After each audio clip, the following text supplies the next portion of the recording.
tyres that is made available, the softs, mediums and hards that are made available for this race. So watch out for this, guys. Put down some really fast qualifying laps as the session is currently underway. But Ando, Scott, welcome along. And this is a very, very challenging track, I would say, for drivers. There's not too many opportunities for an overtake, especially through Sector 1, Sector 2. So it's all about getting that sector, the last corner of the double right-hander, before you go onto that very, very long back straight before you start throwing the move in 10A, 10B. But what is your analysis of what we have here at Road Atlanta for strategy and also for close racing?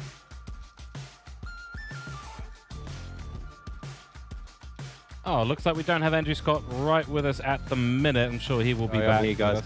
There he is. Okay, what were you doing? Sorry, guys. I was just on mute.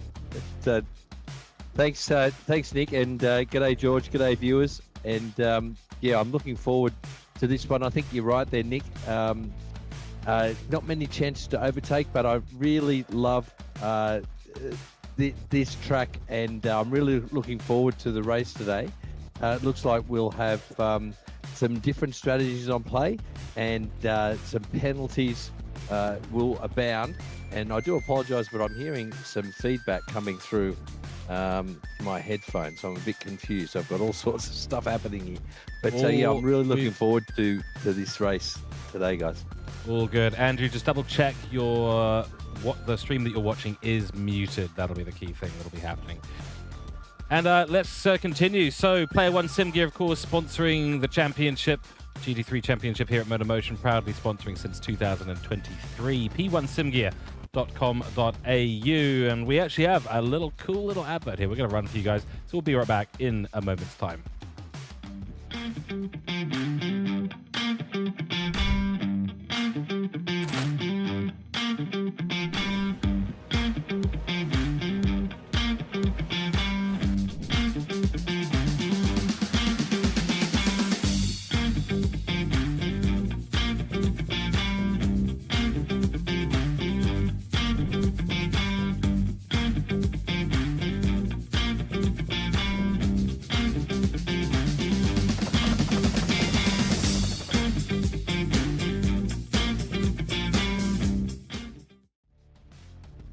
Of course, a massive thank you to Player One Sim Gear for sponsoring the GT3 Championship here at MotorMotion E-Series. Go and check them out. They stock a huge range of sim gear under one virtual roof in the Australian market. www.p1simgear.com.au. And while you're at it, go and check out www.motormotioneseries.wordpress.com. We have a Facebook page as well. Jump in there, get involved in the paddock. And also, we now have a Discord channel as well. So for those of you in the drivers lineup who haven't jumped onto the Discord, please go and do that. You can find the information on the paddock as well. It's about time, is all we'll say, Nick. It's about time.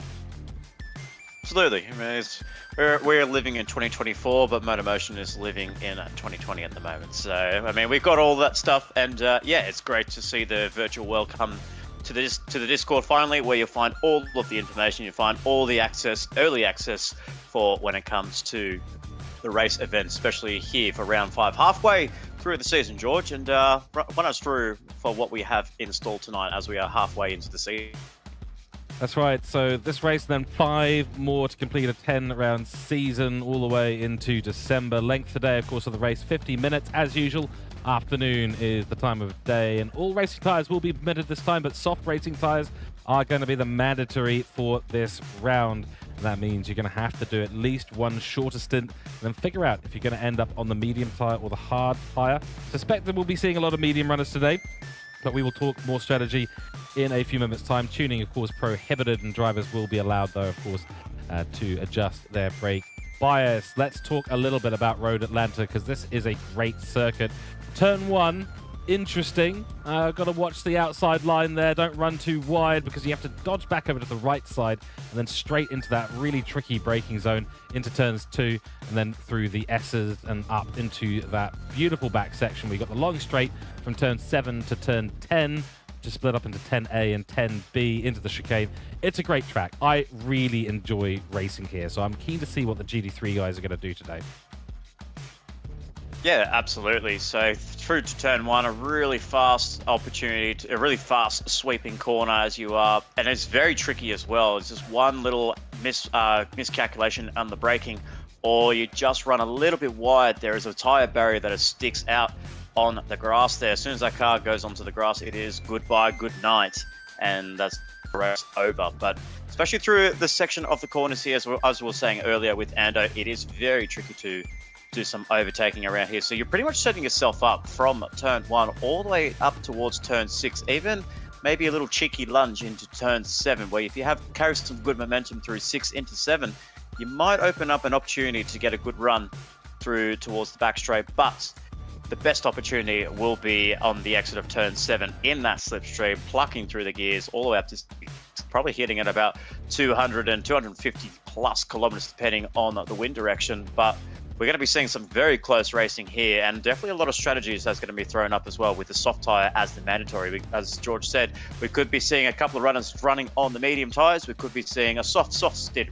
We'll have to find out in due time as we are getting ourselves ready, as the qualifying session has completed here. But before that, first, let's go through our weather forecast. And it's a perfect, as I said earlier, it's a perfect, beautiful conditions here at the Michelin Raceway Road Atlanta. Weather forecast, dry, cloudy, and it's pleasant at times outside. So SO1, time of day, 1 times duration in the afternoon. So George, you and me, we've got our short sleeve, we've got our shorts on, but in the commentary booth, we love to have the AC on, and it's absolutely beautiful inside the comms box. I wouldn't want to be inside the cockpit, though, because the forecast inside the cockpit is looking at about 50, 60 degrees Celsius at the moment for all the drivers. Yeah, exactly. And Andrew Scott's going to need his sunblock on as he's out there in the sun, walking around the track. Let's talk about qualifying. Of course, Group A is what we're going to be broadcasting to you first. So that is the elite and the pro drivers. And Nick Pfaff has put his Asta Racing Porsche on pole position. Another race for him, starting from pole position. The question is, can he convert it this time? This is the key. Last time out, of course, at Interlagos, he came together with Gopi Mahindrajit, and there was a little bit of a scuffle there between the two. We did get a steward's result out of that as well, but it was almost, you could almost say it was almost stolen away from him. That said, Gopi was going incredibly quickly, but Nick Pfaff this time hoping to convert this pole position into a win today in the race. Lewis Atkinson lines up in P2. It's a good bit of qualifying effort from him in his Audi R8. Then Matt Dernetti for CP Motorsports rounds up in third place. Then Nathan Wakefield for Black Rose Racing, P4 for him. This is going to be a great battle between the top 4 here. Some great interactions between the different manufacturers chosen by these teams. Then it's Luke Stone leading the pro category in P5. What a qualifying effort from him. And that is a stunning place to put his Audi R8 for Lightning Motorsport. Also leading the pro championship there in this qualifying. So well done to him. And it is Campbell Knowles for Hassel 1 Motorsport in P6.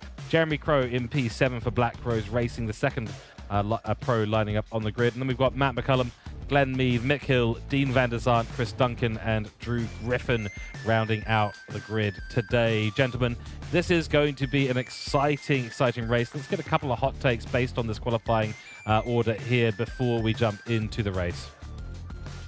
Yeah, absolutely. So Luke Stone starting on pole position in the pro class, 5th overall. So he actually missed out last time at Interlagos in the previous round. So watch for him to make the charge now. But keep an eye as well. The MR cars, especially with the Porsche, the Audi, and the Lamborghini, these guys will be absolutely chewing through those tyres, especially the left-hand side of the track, as it is a clockwise circuit. The left side of the car is going to cop an absolute battering around here. But in saying that, watch out. I want to keep an eye on the Black Rose boys, Nathan Wakefield, Jeremy Crow, down there, 4th place and 7th place overall. So Jeremy Crow looking to find some momentum and try and get that late charge as he had throughout the whole season, getting his first victory at Fuji. So watch for him to come through the field and challenge Luke Stone for the victory here tonight at Road Atlanta. Excellent. And Andrew Scott, what are your thoughts on this qualifying lineup for Group A? Yeah, I sort of like the Audi R8 around this circuit, guys. So I'm going to say watch out for our old mate Lewis, Hooncorp Esports in P2 there. But also Nick Pfaff there, what a great job. He must have set a blistering lap there to get pole. And if he can make that Porsche work around here today, he could take the bickies. There we go. There you have it, ladies and gentlemen. We are going to jump now into the race. So let's get strapped in and get buckled up, because we are about to go racing for round 5 here at the MotorMotion E-Series Player 1 GT3 Championship. Let's go live out on track and get this race started. Here we go. So Nick Pfaff will, of course, lead us away in this race, followed by Lewis Atkinson and Matt Donetti. Rolling start for these chaps. Shouldn't be too many issues into turn 1, which usually does happen if there is a grid start. You end up side by side in a lot of different positions, which is awkward as anything. Note there immediately, Nick Pfaff, our leader, is on the racing mediums, as is Lewis. Clean run through turn 1, now into the tricky S's section. All line astern, into the heavy braking zone, through that little curb. Got to be careful how much you actually clip on that curb. It can send the car wide. Captain Snooze, Nathan Wakefield up into P4, or still in P4 I should say, and Luke Stone actually not giving these guys any breathing room whatsoever. Got airborne right behind him, and so he will be in a situation. Oh my goodness, did I just see what I just saw there? I think we just saw Lewis Atkinson have a massive moment on the exit onto this last second of back straight here. It's turn 5. He's now side by side with Matt Donetti going into the back straight. It's going to be a bit awkward for both of them, and looks like the slipstream is going to be Matt Donetti's way, so that Lamborghini probably going to pull ahead. Nick Pfaff off to a great start in this race so far, but look behind Nathan Wakefield. He's in that he's actually got a penalty, so Matt Donetti got a penalty there. He served it immediately pulls himself out of that battle. Lewis is now defensive into turn 10. Nathan Wakefield on the outside line. Can he hold it? Will he be given space? He is, and that's a great move there by the Black Rose Racing of Nathan Wakefield, and he's just got the position there side by side into the final quarter. Will make a little bit of a compromise on Nathan Wakefield's run through the checkered flag, but boy oh boy, Nick Pfaff out to a great start in this race, and the battle for P2 is raging on. Yeah, absolutely. And you've got to keep an eye on the drivers there. As you were pointing out there throughout the sequence of the first few corners, you have to look at the Porsche 911, the Audi R8 and the Lamborghini. They are starting on the racing medium tyres, while Captain Snooze and Nathan Wakefield is on the soft tyres. So the FR cars running a little bit of a different strategy here, maybe looking to take advantage of that soft compound to try and capitalise on the fast MR cars that really suit this track, mid-engine rear-wheel drive cars, and the Porsche and Audi R8 and the Lamborghini. But a great start there by Nathan Wakefield, coming from fourth place up into second, and now putting some pressure on the back end of Nick Pfaff's Porsche 911, the AEST SB Tools Racing sponsored Porsche 911, but right in the slipstream. He's right there as well, George. So he's going to tuck into that slipstream as we go on board with the man from Black Rose Racing. So keep an eye on these guys as it's about to come through, and at the end of lap 2, potentially Nathan Wakefield's about to come and lead this race at the exit of 10.8 and 10B. It is Nathan Wakefield that takes the lead here at round 5 of the Player 1 GT3 Championship. What a great start for Black Rose Racing. Also keep an eye on Jeremy Crow, still second place in class. Luke Stone holding on to P1 at the moment. So very early runnings here for the soft runners. So we'll go across to Ando Scott. So Ando, obviously we see different strategies with some of the FR cars opting soft tyres and the MRs on the mediums. What do you feel like is the optimum strategy on this opening lap? Yeah, well, it's an interesting one there. I think it's going to be open. There's got a lot of even strategies tonight. So medium, soft, soft, medium, medium, soft, or 3 soft stints is also a possibility. So before I go any further, though, can I just say, guys, what a catch from Lewis Atkinson there. That was a Code Brown moment if I've ever seen one, and that was a tank slapper just waiting to happen. Somehow he just caught it, though. But the other thing I can't believe is how easily Captain Snooze got past Pfaff there in the Porsche. I think he might be shifting this Porsche too short, and he's running out of legs down the back straight. I think the others are going to maybe start gobbling him up as well. We shall see. Fuel is definitely something you need to be a bit concerned about today. There's a move on. Here's Nick Pfaff and Lewis Atkinson. Pfaff has already lost yet another position down the straight. That slipstream is so powerful through into turn 10, and it's such a good braking zone because the track widens up at that point, and it's a nice little chicane where you can block an opposing player. That means it's nice and easy to defend, and actually nice and easy to overtake. So it really depends on whether you have the inside or outside line and the confidence on the tires. And yeah, you may be right here, Ando. He's let's just keep an eye on the revs through here. He definitely is shifting quite low in the gears, so he's looking to save a bit of fuel early on, and I do wonder if this is just going to work against him in the long run, Nick. Yeah, absolutely, but also you have to keep in mind the Porsche is not the strongest straight line compared to all the other cars we have around, the Mercedes, the BMW M6, the Lamborghini Huracan, the Audi R8s, it's probably one of the weaker cars when it comes to straight line speed. So probably that's why we're seeing some easy passes from both Lewis and Nathan Wakefield in the early stages. So keep an eye on Donetti down in P4s to make the moves. But the battle for P6 rages on with Campbell Knowles in the Hasselblad Motorsport, still finding his feet, but a great performance in qualifying. He's up into P6 already, but he's getting pressure from drivers behind. His fellow BMW driver in Glenn Mead from Gridline Racing. Also, I want to let our viewers know there's a couple of absentees, and the main absentees for in this race in Lobby A is Gopi Mahitra for Diffusion Race Engineering, as well as Dan Wood. So there's 2 elite drivers that are missing. So this is going to be some very handy points for the pro drivers, especially with Luke Stone leading the way in P1 overall, Glenn Mead P2, and Jeremy Crow P3. Great stuff in the background. Matt McCullum still fighting to hold on to P9 in this race. He's under a lot of pressure. Then it's Jeremy Crow in P8 right now. This battle is just continuing to stay as spicy as possible. Sorry, this is Jeremy Crow right behind us, and then Matt McCullum behind them, P10. Oh, that's a big moment for Jeremy Crow. He's held onto that beautifully as well. So it's not just Lewis Atkinson, it's also Jeremy Crow executing some great car control. And yeah, we didn't actually catch Lewis's little bit of a moment on the exit of turn 5 on stream, not fully. We saw his car get very close to Matt Donetti's, but yes, from what the replays are suggesting, it was quite the move, and it was quite the moment for him. We've also got the mover and shaker, and that is a big moment. Not quite sure what's happened there, but McCullum. The CP Motorsports of Matt McCullum has just, I think he must have run wide at turn 8. Yeah, it just looks like just caught a little bit of a tank slap and maybe just got too much on the curbs there, and the Lamborghini does bite real hard when it comes to the overtake, or when it comes to that section of the track there. So you get on the curbs, you put the throttle down too early, it just bites, unfortunately. So Matt McCullum still learning to come to grips with the Lamborghini, whilst his more experienced teammate Matt Donetti sitting P3, 3rd overall in class. Nick Pfaff in 4th place. But I am getting reports on the moment. I'm getting some reception here from the Asta Racing team, that from the team boss as well, that Nick Pfaff is having a bit of a fuel map problem at the moment. He looks like he's running a bit of a lower fuel map compared to everybody else. So he's not able to run full revs in the 92. So he is really struggling on the fuel numbers at the moment. And yeah, some cause for concerns, especially with that straight, with that really big straight down the back there. So we can also see, whoa, drifting there was Luke Stone through 6, coming up to 7 right now.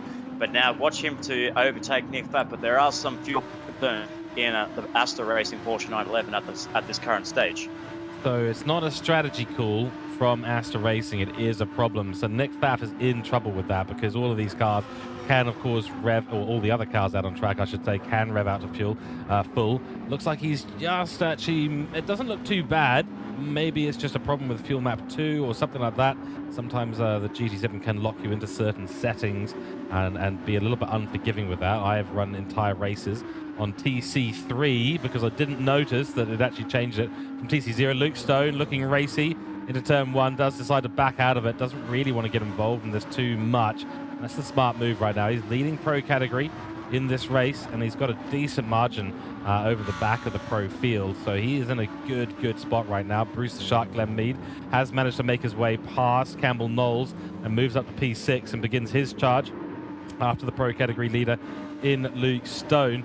Now, we'll go to Ando real quickly here. There are some runners, and including Glenn Mead that we've just talked about, on the soft tyre. Will be much easier on the grip. In terms of strategy, fuel saving, any thoughts on that? Yeah, well, I was just going to say, guys, Pfaff's not, it's not the end of the world for him if he's having a fuel map problem, because he already on lap 7 has a fairly significant fuel advantage over the cars around him. He has not lost touch with the top 3, and he's got some fuel in the bag already. And as we know, with the refuel rate at 4 litres a second, I believe it is, guys, in this 50-minute race, I think, you know, any fuel that you can save is going to save your time in the pits. So he could still be on for a good result here, because he is saving some fuel, and the soft runners are not setting the world on fire. Brucey down there in 6th outright is in a good position, but his soft tyres are already very worn, so it'll be interesting to see what strategy he adopts. and also the leader, Captain Snooze. He has made it up the front, but Lewis is still in touch with him on much better tyres, and I suspect that the mediums and the softs might even cross over lap time wise this lap. Yeah, I feel like we are starting to see a little bit of a crossover point between those mediums and softs, because I can see on the mini-map on our secondary cameras that Captain Zeus is actually losing a little bit of time there, as we see Chris Duncan go sailing in to the gravel trap at turn 5 for Lightning Motorsport, as we have Drew Griffin come into the pit lane. But it looks like he's come in for to repair some damage on his car. But that was a huge moment for Chris Duncan there.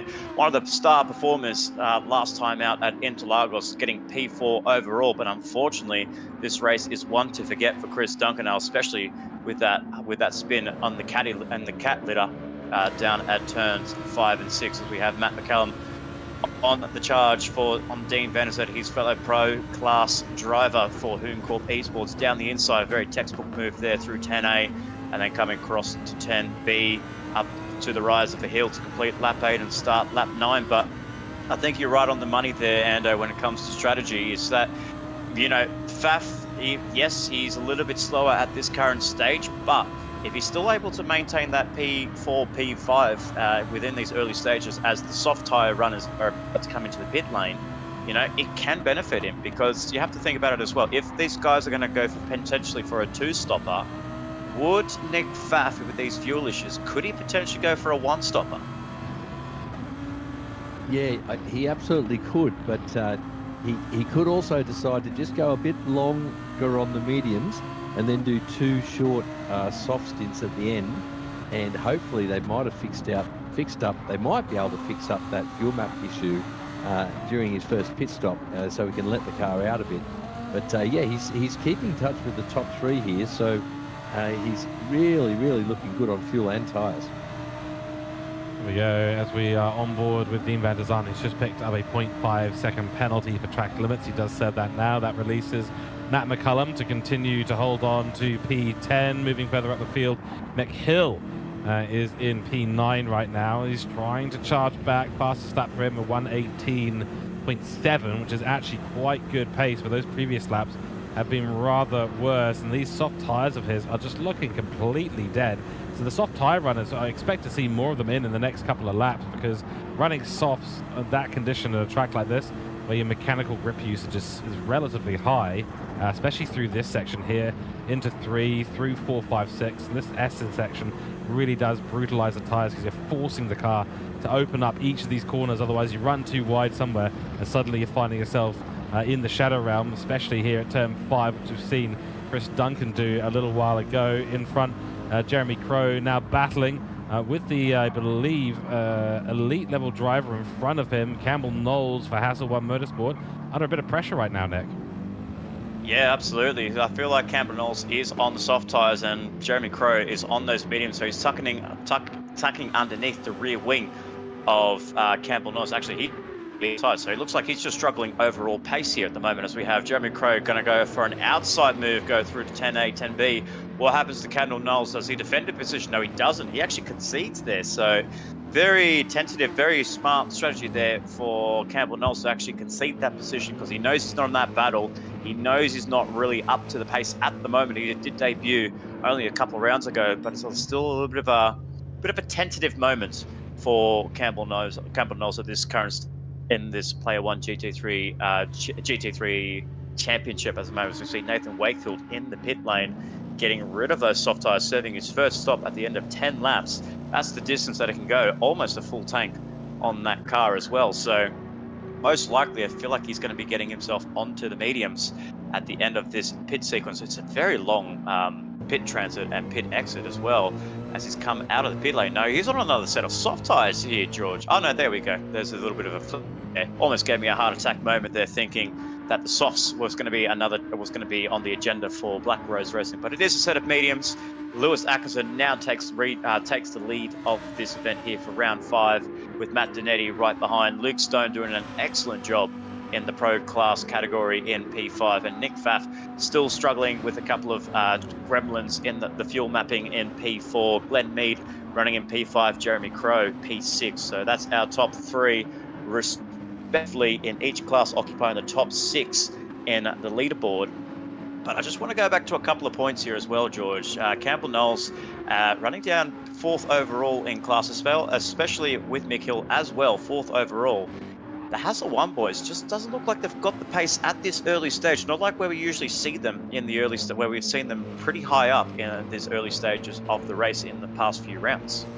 Yeah, it has been interesting, isn't it? I mean, the BMW should be okay at these tracks. Whether or not they're trying to execute some sort of fuel-saving strategy might account for some of the pace that they're losing. Maybe they've realized that the BMW is going to burn up its tires a little bit harder here at Road Atlanta. It's entirely possible. I mean, the BMW definitely favored at the tracks that have a more open layout, let's put it that way.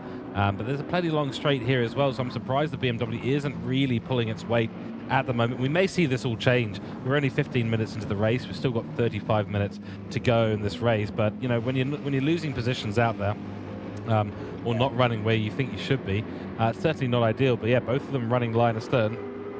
Maybe even working together a little bit, but I would be surprised if Mick Hill isn't coming into the pit stop early.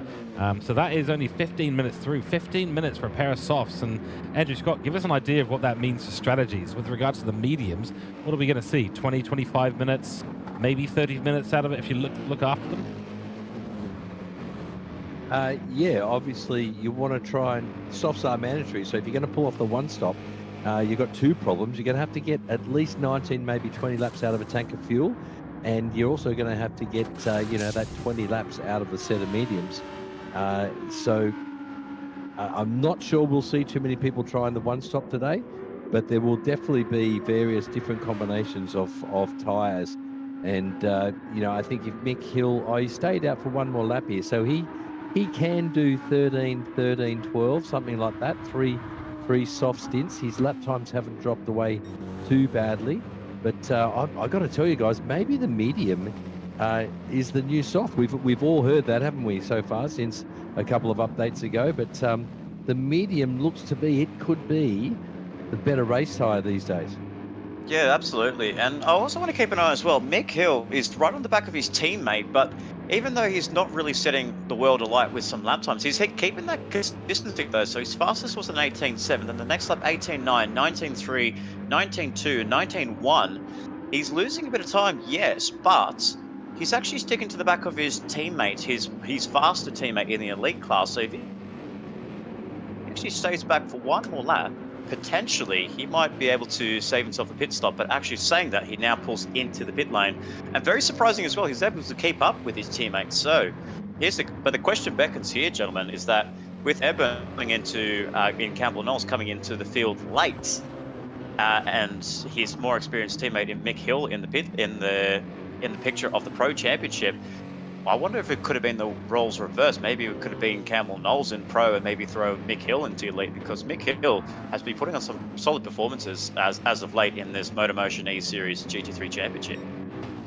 We may indeed, and we'll have to let the admin team figure out whether or not they'll allow drivers to be switched between categories mid-season, or whether it'll have to be something that waits for maybe Season 3. Certainly Mick Hill has been super impressive in 2024 here at MotorMotion E-Series, and Andrew Scott can attest to that more so than most. He's been super impressive in the TCR class racing that we've had in the past couple of years. It's improved a lot, of course, as well. But Campbell Knowles, you know, he's also fresh face here at MotorMotion, and sometimes you need a little bit of time to prove yourself. So whether or not we see a switcheroo, either way, the guys for Hassel 1 do appear to be working to a fuel number right now. I've seen a lot of short shifting in these BMWs.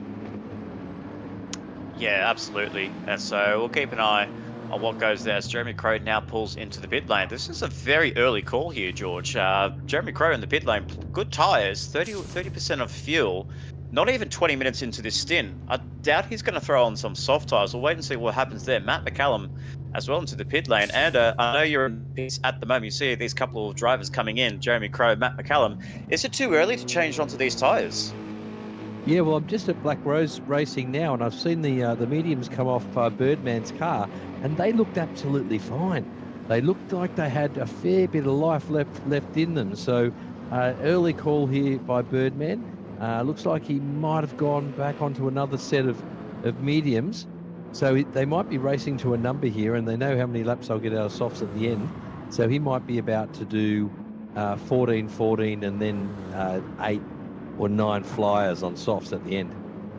I was hoping when you're coming back to the numbers with in regards to the minutes, I thought when you were saying 13, 13, and then possibly 10 laps, I was waiting for you to say 13, 30, 32. What do you mean by that? Just an old advert in Australian mobile Loopmobile. It was oh, of course, the 1-3 number, right? Yeah. I thought we just have a little bit of fun in the commentary. I was waiting for you to say that. I was just like, he had the opportunity to say it at the right time. I was just like, God damn, Ando. I mean, it's not an hour and 50-minute race. It's only a 50-minute race, mate. Absolutely. What it may feel like for these drivers might be an eternity around here, because Glenn Mead has actually jumped back onto the softs here, George. So he looks like he's going to be running a very, very aggressive in this pit sequence, because another set of softs, yes, he's setting 1 minute 18s as his fastest lap, but that last lap, 1 minute 20 flat. So using these tires up to his advantage and really trying to stretch and try and close up on Luke Stone, because Luke Stone is yet to make a pit stop. The top three yet to make their pit stops, and Glenn Mead has already made his first. Yeah, well, bear in mind as well, Mick Hill has done the exact same thing, so he's jumped onto a pair of softs as well. So these two are in a bit of a battle for what kind of is looking a little bit like a two-stop onto the softs and just stay on softs all the way through. So that would explain as well why Mick Hill's just trying to reduce the amount of fuel he's using, sort of in combination with the tires. He's probably running about medium pace, which we can kind of see on the right-hand side. So if he was using full fuel, I think that he might be up there with what Captain Snooze has been doing. In terms of lap times, that's not where he's been running. That said, that last lap was pretty impressive.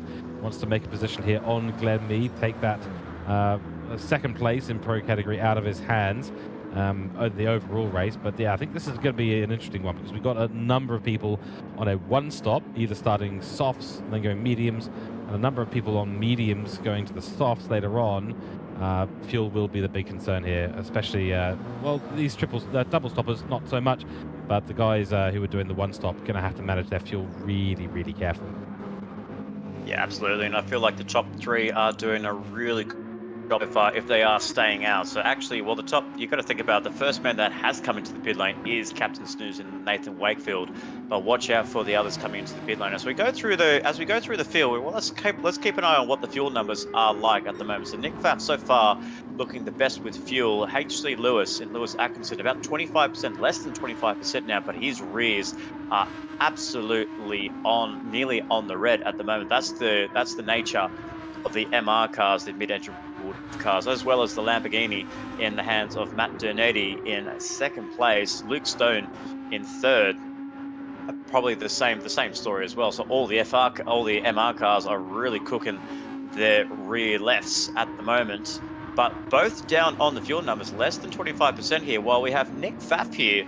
Great tire conditions, great fuel, and he's saved a lot more fuel than the top three.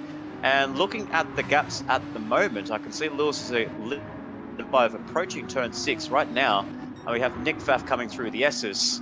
He's not too far off. I would say that's about a 6-7 second gap, George, between those two. And the pit transit time is a very long pit transit around here at Road Atlanta. So the question beckons here, is the one-stop still a viable option here, Ando, if he's got more than 25% of fuel in his car? Yeah, I don't think it is, Nick, just purely because the softs I don't think are going to last that long.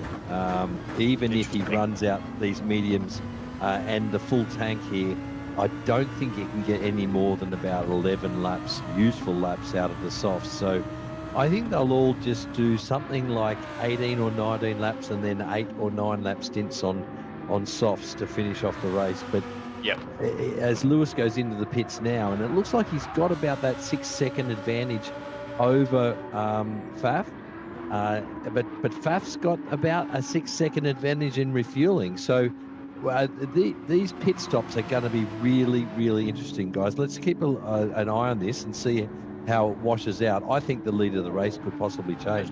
We have a short fill here, and I'm not so sure if you're outside the Hoogkorn, boys, but they've done a short fill in the Audi RA, 47 litres, racing mediums, which I feel like it's going to be the soft tyres coming out of the pit lane for Lewis Atkinson. We'll wait and see as he comes out of the pits. It is in soft tyres, so he's going for qualifying laps here, 47% of fuel and a fresh set of soft. So that definitely shows that he's going to be finishing this race on the medium tyres, because he just wants to get these tyres out of the way, complete the mandatory requirements, and just jump back on to the racing mediums. But he's right behind Nathan Wakefield at the moment, the battle for P6 at the moment, who is also behind Chris Duncan in the Lightning Motorsports Audi R8. So a 3-car train for the battle for P5, with Chris Duncan at P5 still holding early spin at turn 5, still holding on to P5. But Lewis Atkinson right on the rear wing of Black Rose Racing Mercedes AMG, as we have now Matt Donetti coming in. A bit of bump drafting here, George. There's a bit of a different strategy amongst the two boys here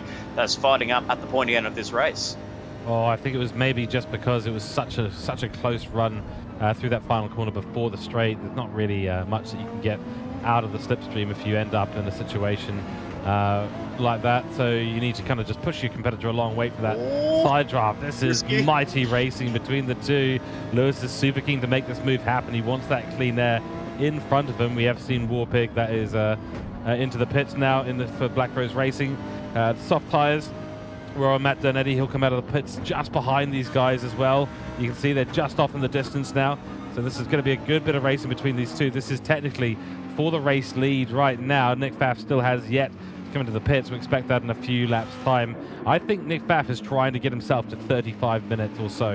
You know, he's going to try and get another 9 minutes, which is going to be somewhere around, or what is that, 4 or 5 laps.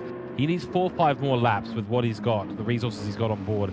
Then he can pit for softs and go for that one stop. It is possible. I'm just wondering if he's actually going to make it. I don't think he will. No. This is a better position. He's going to be in this lap, and he's going to overcut him, guys. He's going to overcut them on fuel. Here we go. Watch this play out. Watch this space, indeed. That's a much better run for Lewis Atkinson. Down the back straight, will try for the inside line, does get it. Has he got enough overspeed on that inside line? Yeah, they're side by side now. Into turn 10. And that is going to be a beautiful move by Lewis Atkinson on the Black Rose Racing Mercedes that was formerly leading this race. And now these racing soft tyres for Lewis have got to do their work and do them well, because he's in the clean air, Nick. Yeah, now he needs to try and get that gap down at 6 seconds, because if that's what it takes when it comes into the pit lane on his second stop, and Nick Pfaff coming in for maybe a short fill and a short stint on the soft tyres, if his 2-stop are going to be the possibility, it's all up to Lewis to try and close that gap as much as he can. But 27 minutes into this race here, and Nick Pfaff hasn't even hit the red. He's got some red tyres on the left-hand side of his Porsche 911, but the fuel is still not on the red.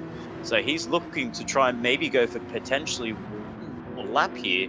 Because as Ando was predicting, he thought he'd be coming into the pit lane, but I did see that Porsche 911 fly by the pit lane on the pit straight, and he did not make it into the pit lane. So an 18.4 was the last lap set by Lewis Atkinson. It was still Nathan Wakefield setting the benchmark with an 18.1. But what I've noticed here as well, George, I don't know about you, but I'm looking up and down through the field here, as we see now Nick Pfaff stays another lap here.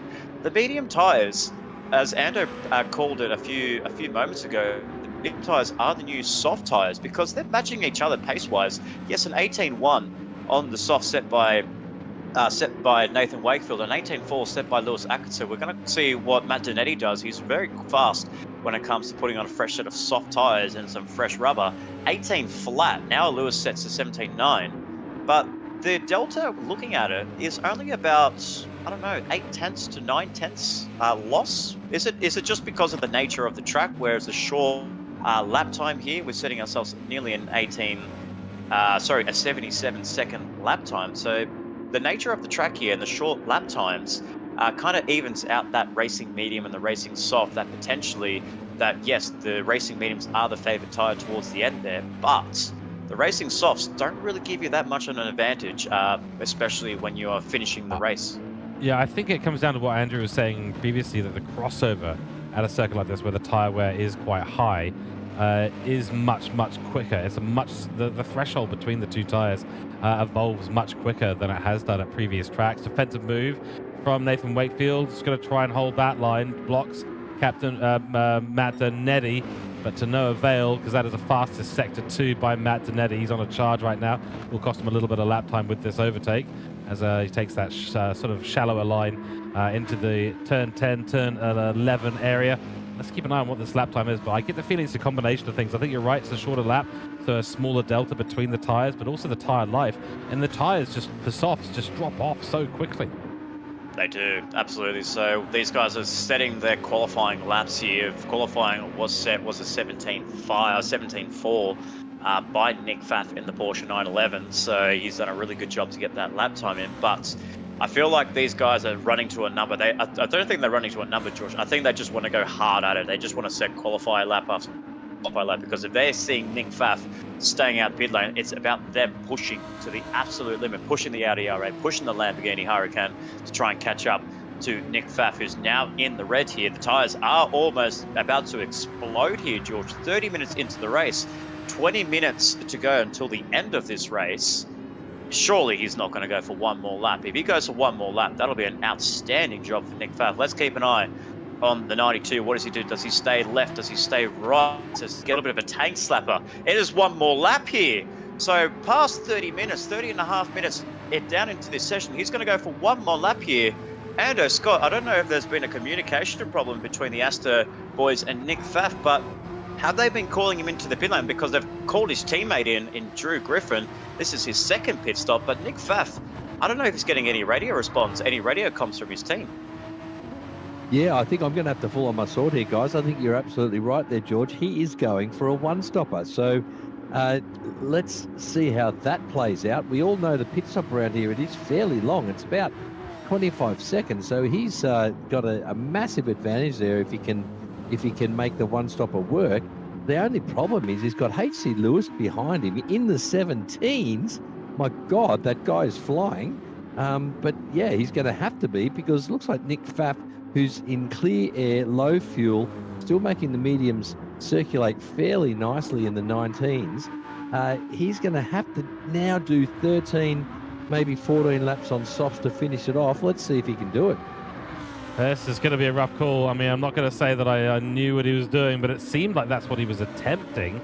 Yeah, I think you're absolutely right that he's going to really be struggling on the tyres. I mean, the softs are going to have to last a whole bunch of distance. Let's see. He's in the pit this lap. Yeah, he is. So what? That's 32 minutes, right?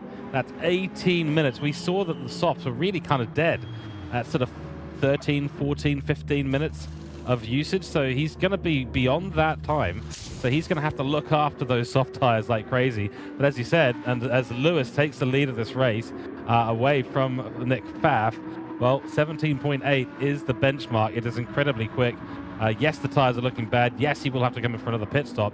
So the question is, can Nick Pfaff, while saving racing tires, will he be able to make it to the end of the race and avoid the delta, the time loss that Lewis is going to experience with another pit stop? Yeah, oh, absolutely. And I feel like Nick Pfaff as well, it looks like he's overfilled the car just slightly there, because obviously running on a lower fuel map as they are having some fuel problems down at Astor Racing. He has had to overfill the car just a little bit, but there we go. It is confirmation. He is on the racing soft tyres. Tyre saving, fuel saving, and you're the master of all of this stuff. Can Nick Pfaff do it? Because, I mean, the Porsche is always well known to be a very good fuel economy car. But the tyres, I'm not so sure. Despite the car being a very handy car and very stable for drivers, can he actually do this? Yeah, well, if he's just made the mediums last 24, then absolutely I think he can do it. And he's revving the car out too, guys. So it looks like they might have fixed that fuel mapping issue. He's gone a little bit extra on the fuel. So he's got fuel for days now. And yeah, I'm just noticing now on the back straight, he's absolutely revving the car a lot higher than he was before now. So I think that's going to be a lot better for this car. It needs to rev this car, and he could be in the box seat here. So the gremlins of the fuel problems was fixed in the pit lane for Astor Racing. So now we know Nick Pfaff, as reported by Ando, the car is revving to its absolute maximum. Watch out for him to come through, but the tyres are wearing. You can see a little light tinge of red on that Porsche 911. About to commence lap 26. Lewis, Matt Donetti, Nathan Wakefield, our top three. Luke Stone still leading the way in the pro class with Jeremy Crow and Matt McCallum rounding up the top 3 in Pro Class. Nick Pfaff, the first of the drivers only doing the one stopper. No one's come in to do their second stop just yet, but I don't know, George. This is going to be risky. I mean, like, we always say Group B, Lobby B always throws some wacky strategies. I feel like Group A with Nick Pfaff especially, he's throwing all the rule books. He's throwing everything out the pram. He wants this victory because he knows that victory at Interlagos was his before he got taken out. Yeah, they Group A clearly getting jealous of our compliments to Group B's exciting racing and entertaining strategy.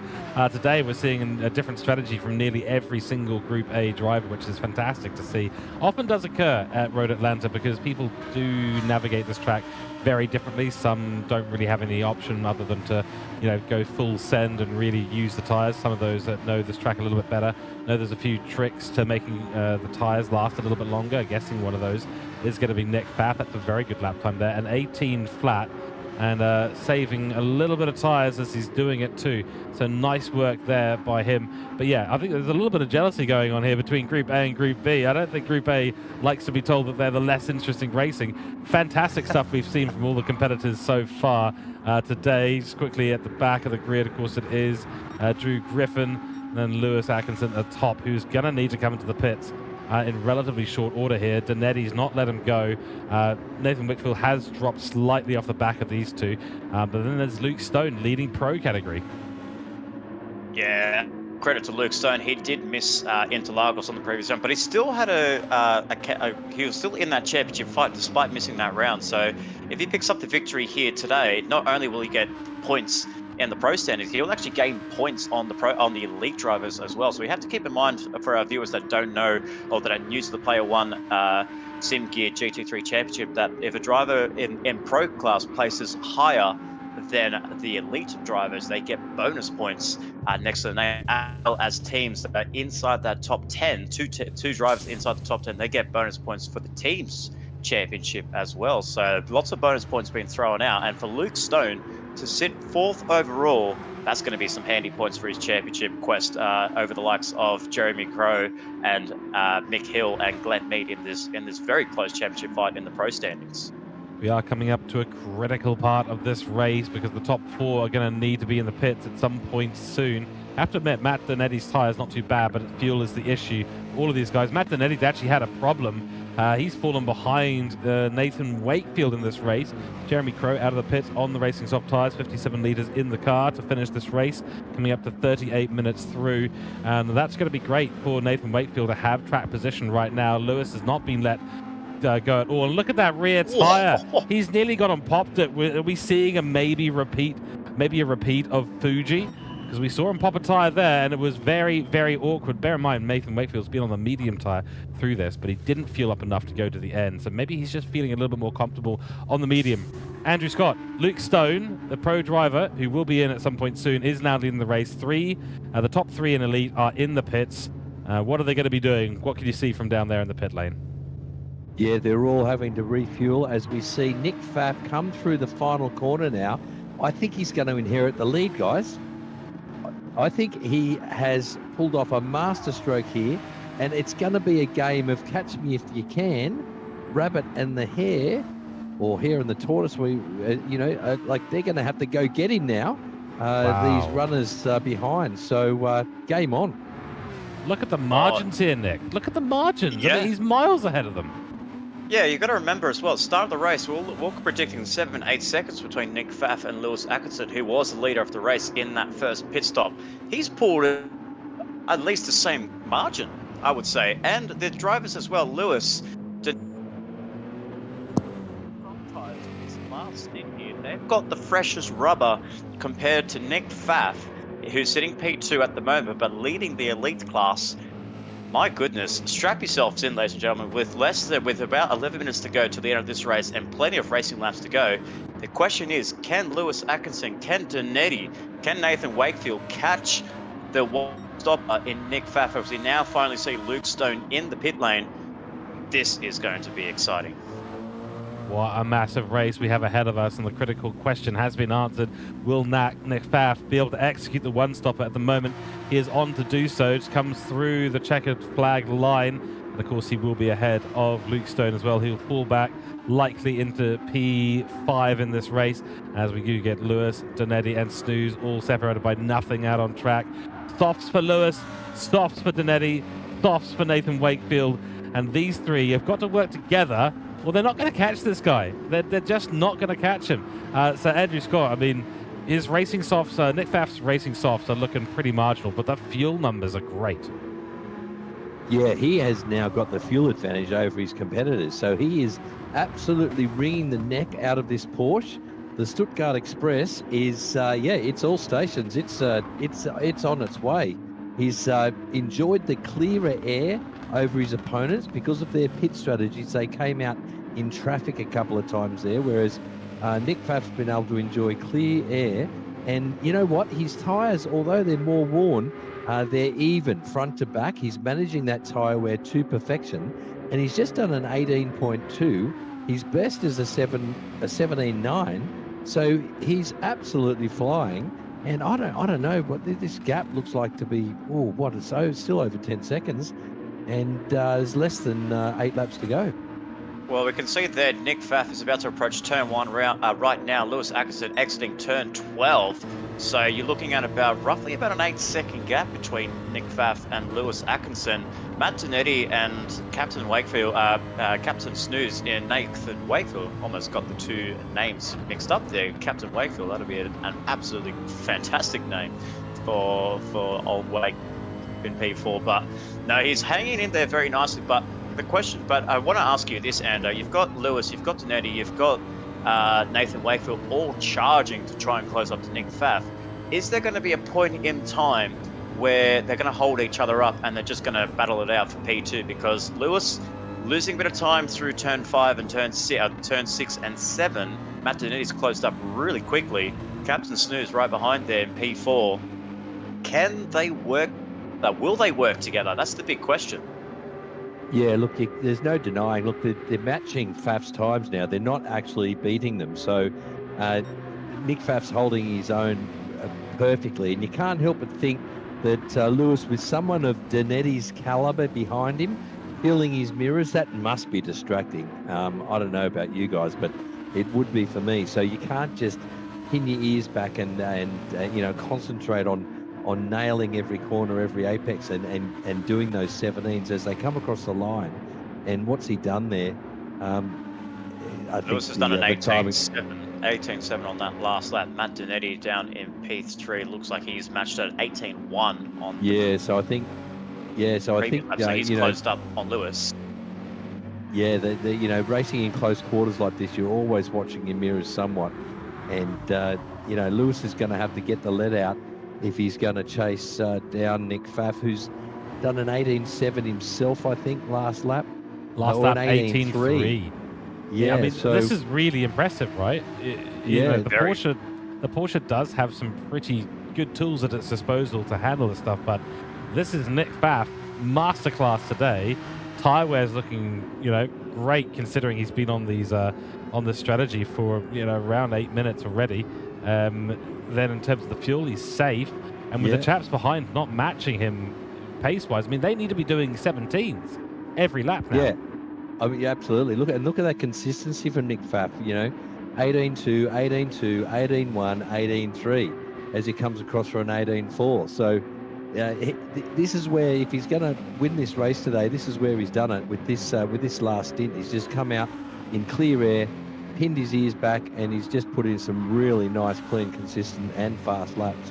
I do want to call attention to the fact that we were hoping for 4 victors across 4 races last time out. That was taken away from us, but it looks like we are set, Nick, for 4 different victors across 5 races, which is the next best thing.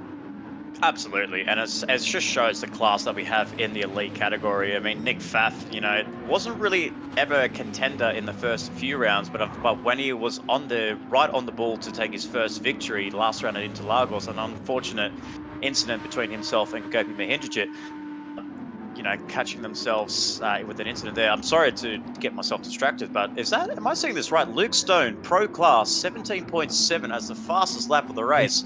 Hey, take a bow, Luke Stone. Wow. He is as purple as the rims of his tires and the badge on the back of his car. This is absolutely impressive. Absolutely. I'm getting distracted by Luke Stone's fastest lap there, and I feel like he's going a little bit quick. He's a 10th down on this alone, so if he can get it through 10A and 10B right, I want to keep an eye on this, because if he can get purple again, this is absolutely impressive. And a reminder as well, Luke Stone is the leader at the moment in the pro category, but he's matching lap times like he's in the elite class. As he comes through the line there, 18.0, so wasn't able to match his lap time, 3/10 down on his purple lap. But that's a great consistency there. We have Jeremy Crow second in class in the Black Rose Racing. As we looked at there, Mick Hill looks like he's come up towards P3 at the moment for Hassel 1 Motorsport. And then we look down to P8 and P4 in class. Dean Vandersan, George, this is the highest I've seen Dean Vandersan in this championship so far in this season. Well done to him. He's got a fast Matt McCallum and Glenn Mead. I feel like Glenn Mead has done an extra pit stop in all these sequences, so I feel like he's well out of sequence at the moment, and unfortunately not the race for him to remember. Matt McCallum, P9, fifth in class, Glenn Mead 6th in class, and then we have Toolshed in Drew Griffin 7th, and unfortunately Campbell Knowles and Chris Duncan all the way down the back there, 12th and 13th place at the rear of the elite class category. But this is what's concerning me so much here, gentlemen. Look at those tyres on Nick Pfaff in P1. And we've got 4 minutes to go, ladies and gentlemen. So we're looking at about 3 more racing laps here to conclude this event. Ando, I know you know, we all know you as the tyre whisperer. This is scary. I feel like Nick Pfaff is playing with death here, playing with fire, especially with those tyres nearly on the red. Yeah, absolutely. They're definitely showing that they're worse for wear now, and his last lap was an 18.9, so he's leaking oil now, but he does have track position, and if he keeps it clean, no penalties, he can still do this, I think. I would agree with that 100%. I mean, given the way that he has been managing the tyres so far, it looks like he's had a few laps where the left-hand side of the car is getting a little bit more beat up in terms of the tyre life. But nonetheless, I mean, at the end of the day, as Andrew said, it's track position, and it's massive. It's only 2 laps to go. There's only 2 laps to go. It's not that long. We were coming up to the 47 minutes of this race. Wakefield is on the move, and he's managed to do it. He's going to have the outside line, so he'll have a nice run through the second part. 10B is the turn, and he goes through beautifully up into P3 in this race. Nicely done there by the Black Rose Racing driver. So he's put his foot down and gotten going. Matt Donetti and that Lamborghini is maybe starting to suffer a little bit. He's been running in the dirty air a lot, and the fuel difference as well. There's a lot more fuel on board that Mercedes than there is the Lamborghini. Lewis is looking strong up front, 18.2 that last lap, so not a massive problem there. Do we have a car around? Donetti is around. We've just missed it. What on earth has happened? Andrew Scott, you caught that on the replay. Yeah, he just got a little bit too much curb on the apex of turn 1, and his left rears were just over-temped, and that's what allowed Captain Snooze past in the first place. And just in the dirty air and the worn tyre and a bit too much curb, around he went. Once the rear lets go on a Lambo, there's not much chance of catching it, unfortunately. Yeah, very unlucky there, but that promotes Luke Stone to P4, still first overall in class, but this is more points for Luke Stone. That's the most important thing, ladies and gentlemen, that Luke Stone is gaining points on his fellow pro drivers at the end of this championship, at the end of this round, as the team in the background calculate the points. This is going to be very handy for Luke Stone in the 53, and Lightning Motorsport could potentially be taking another victory here in the Player One SimGear GT3 Championship. Well, of course, bear in mind that the other Lightning Motorsport driver down here in Warpig is a little ways off of that at the moment. So this will be a great result for Luke Stone, something that will go under his belt and that he'll be very, very happy about, I'm sure. 49 minutes we are through. I think we will potentially see one more lap after this. We shall see. Nick Pfaff has got the resources to do that, and I am very surprised, as Ando is, as you are, Nick, that the one stop was that it is even possible.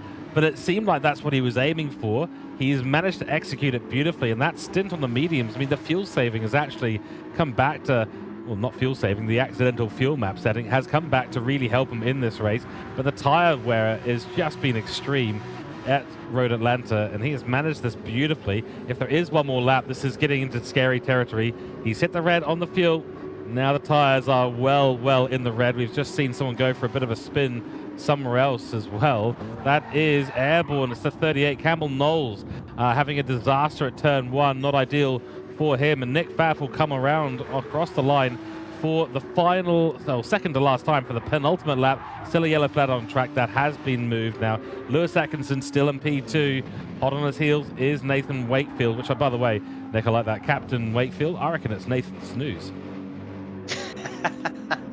Absolutely. As we see, Luke Stone has actually crossed the line to take the Pro Class victory here at Road Atlanta for round 5 of the Play 1 GT3 Championship. Jeremy Crow and Mick Hill rounds up the rest of the podium there. Matt Donetti, what could have been there? His tyres are gone. And if his tyres are gone there, I don't want to look at what Nick Pfaff has got at the moment. Dean Vandersen, well done on a under the fly and under the radar performance there for the Hooncorp Esports driver.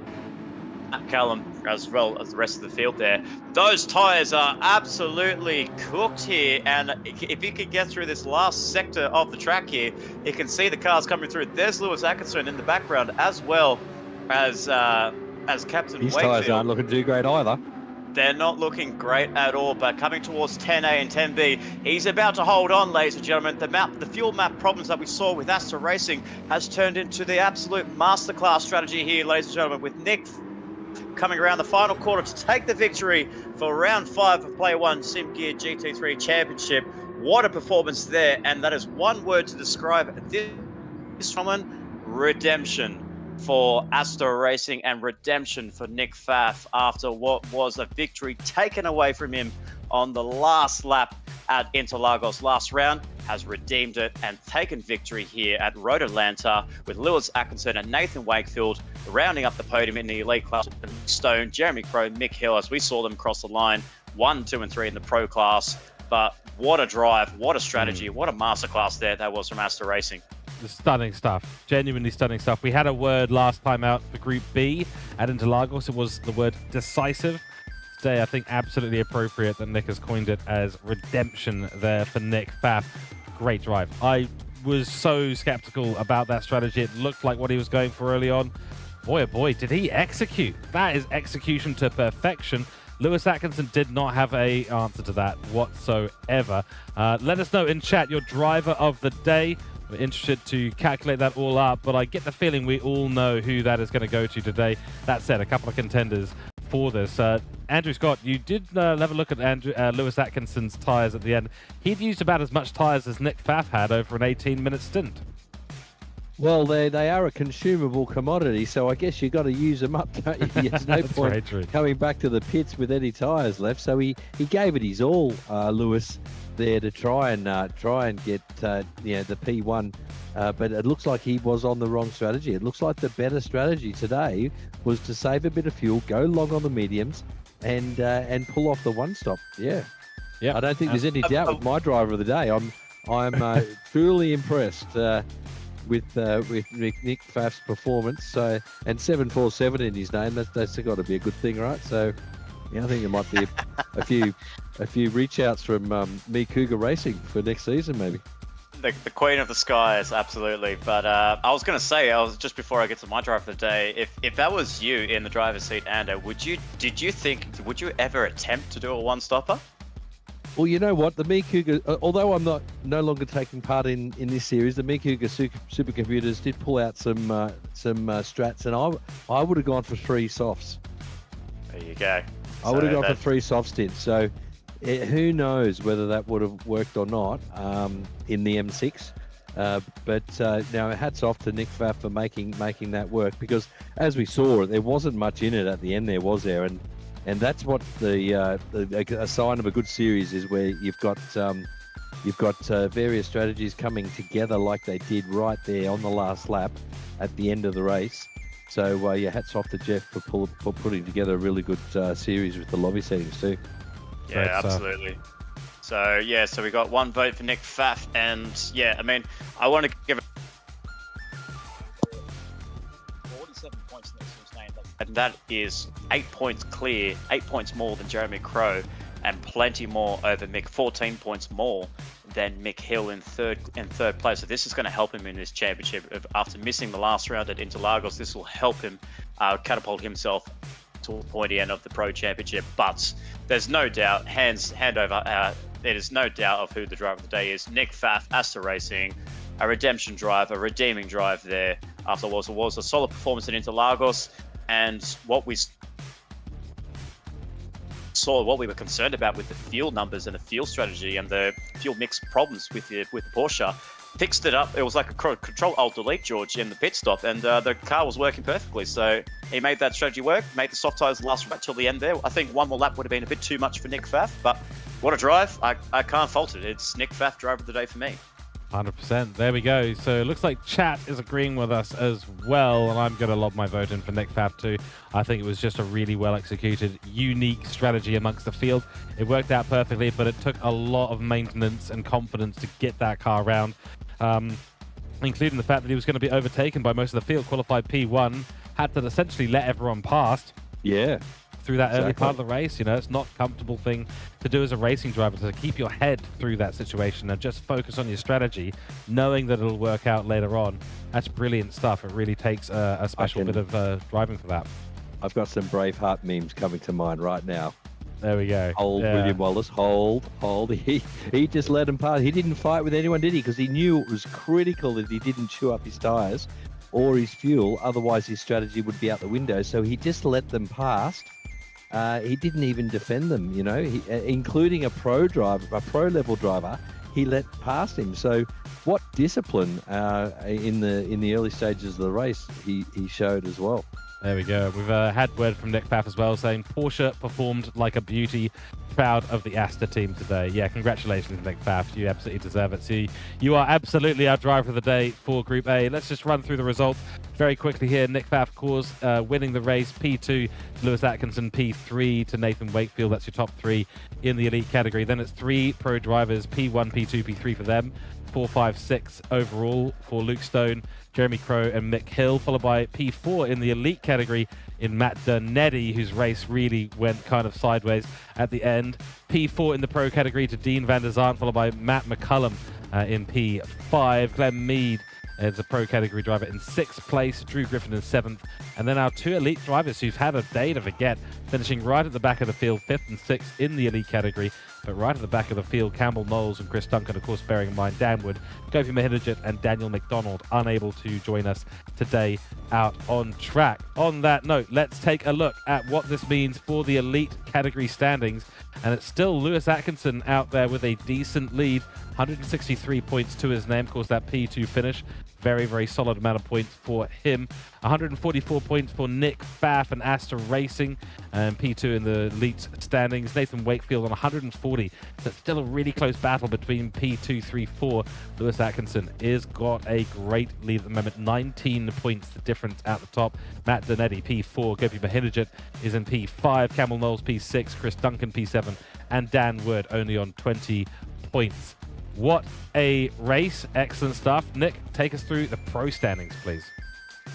Absolutely, and with that performance that Luke Stone got, extra bonus points in the race has now catapulted him to P2, but it is still Jeremy Crow for the Black Rose Racing Mercedes AMG, still leading the way, 178 points, but it is a 20-point swing in the standings at the moment between the 2 drivers in Jeremy Crow and Luke Stone. Glenn Mead, a race to forget, unfortunately, a very different strategy for Gridline Racing, drops down to P3. Mick Hill still holds on to P4 at the moment. Matt McCallum and P5, so the top 5 all within all digits at the moment. Drew Griffin only 3 points shy of hitting that 3-digit figure in 6th place. Dean van der Zaan, a much stronger performance for the Hooncorp Esports Audi R8 driver, getting himself some nice points there, 68 next to his name.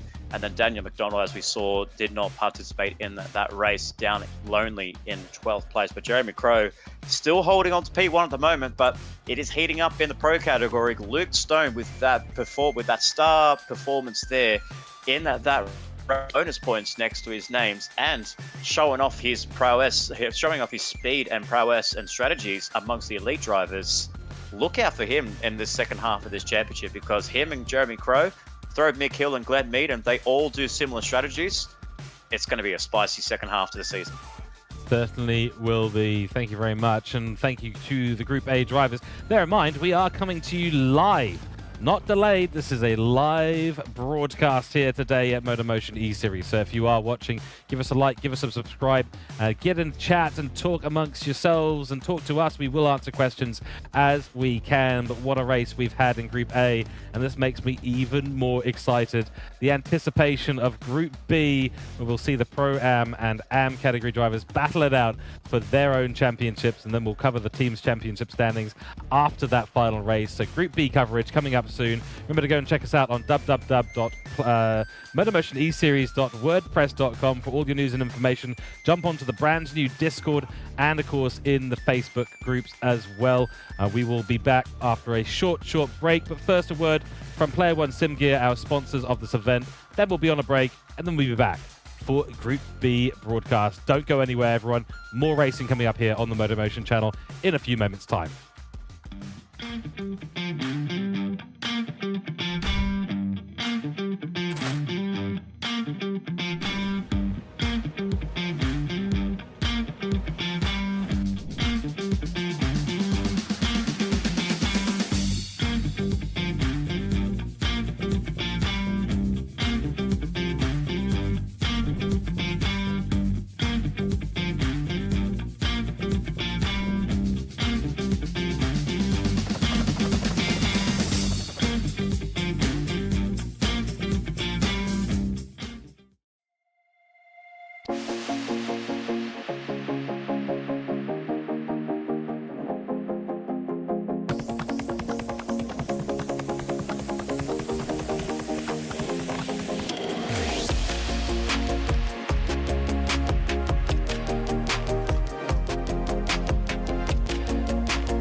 All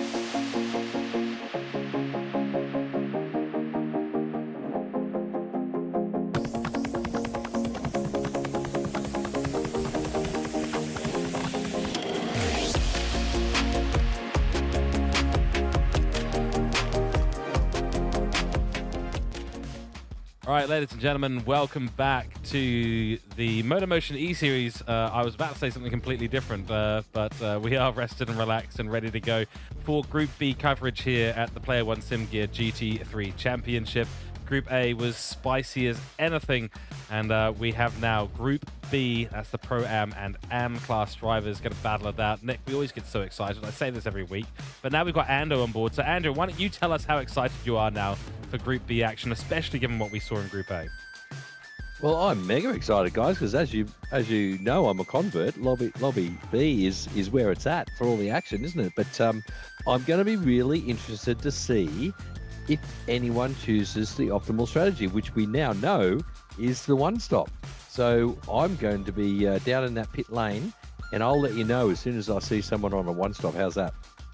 That sounds like a deal to me, and we've got the qualifying results up now for Group B, so let's go across to those. And Nick, this is a bit of a shake-up.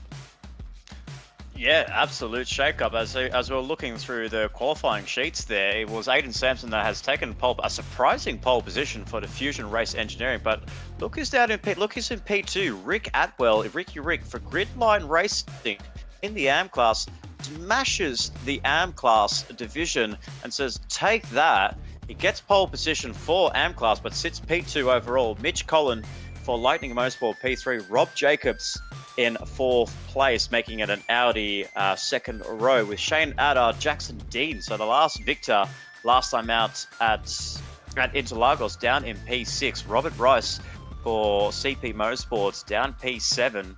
Then we have Mark Hasseldean in class now. Look at all the AM drivers down there, but there's a huge gap between Ricky Rick and Mark Hasseldean in 2nd and 8th place. So the man that has taken 4 victories in a row in this Player One SimGear GT3 Championship is down 2nd place in the AM class, but 8th place overall. So he's got a lot of work to do if he wants to catch up to Rick Atwell in P2. Then we have Troy Britnell, almost the victor last time out at Interlagos, but a solid drive by Troy at Interlagos. And then we have Kevin Cooper, the man that's showing good consistency in the Hoon Corp Esports, rounding up in 10th place. And then outside the top 10, we have Aiden Chase, Jack Finch, Mark Hogan, and Graham Splint for CP Motorsports, rounding up our 14-man field here tonight.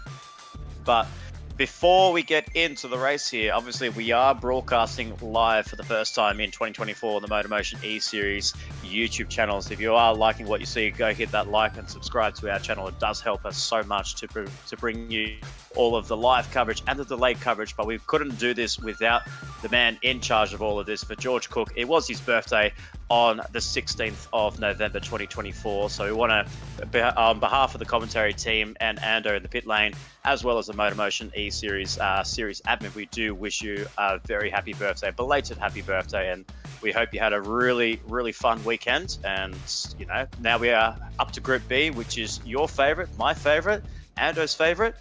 Pretty sure it's going to be everyone's favorite at the end of this season, but on behalf of myself as well, happy birthday to you, and let's get into this action at Group B.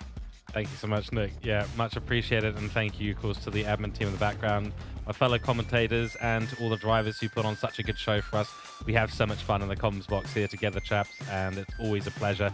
I really appreciate all the messages I've had over the last couple of days. With regards to that, I have to figure out a way to make it a quieter event next time. And I also just want to make one quick shout out, because I didn't do this during Group A, to Lewis Atkinson, who came 2nd overall in the New Zealand Esports Racing Series. Congrats to him. Perpetually in 2nd, mate. What are you doing? Anyway, let's move on, because the cars are now out on grid. It's time for Group B action, ladies and gentlemen. Let's see what these amazing drivers have for us in store in Group B.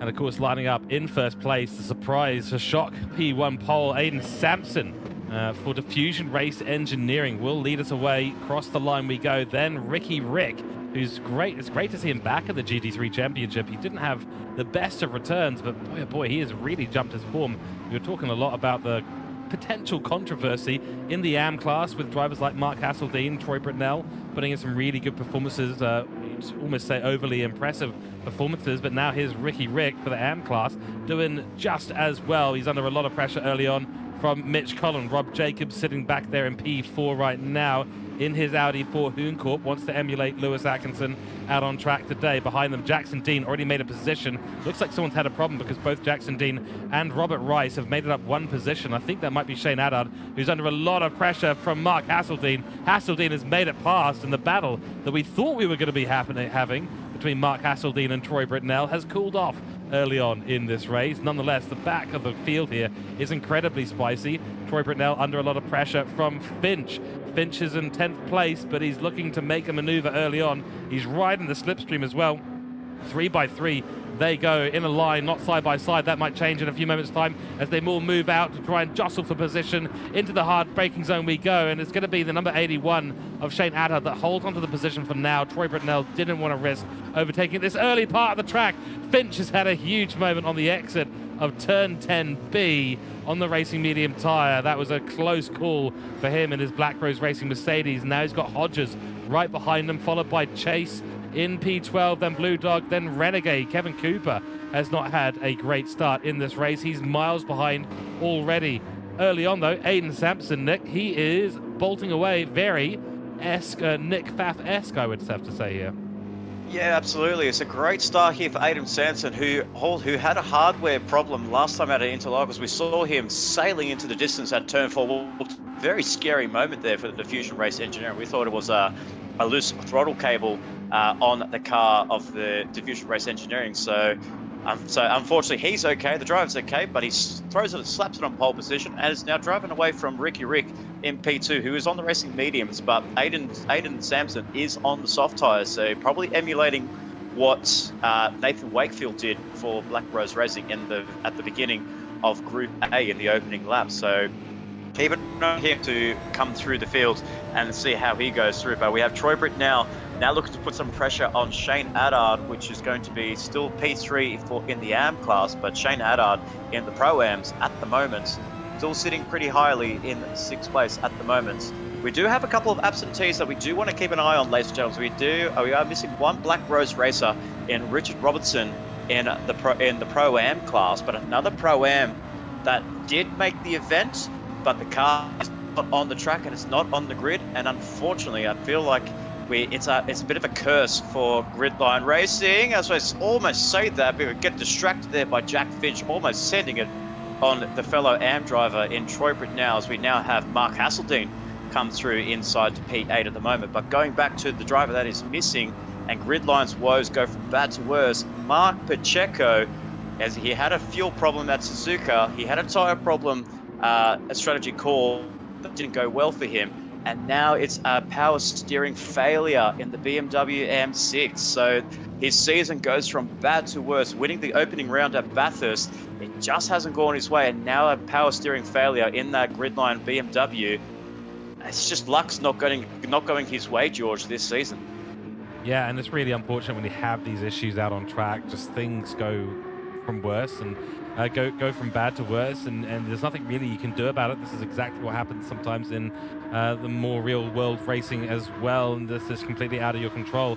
We've also had Robert Rice drop right to the back of the field with Kevin Cooper, so these two have both had an issue early on. I get the feeling Robert Rice has actually binned it somewhere because he's got damage to that left front tyre at the moment. Wouldn't have been major damage, but it's still enough, and these two having their own private battle out here. Robert Rice has hit the outside curb of turn 12, turn 11, I should say, and he has gone and binned it. Unfortunately, he's having a shocker of a time today at this race, and meanwhile, Aiden Sampson cruising out to the distance on those racing soft tyres and having a great time. Mad Rick under pressure from Jackson Dean. Look where Jackson Dean has ended up.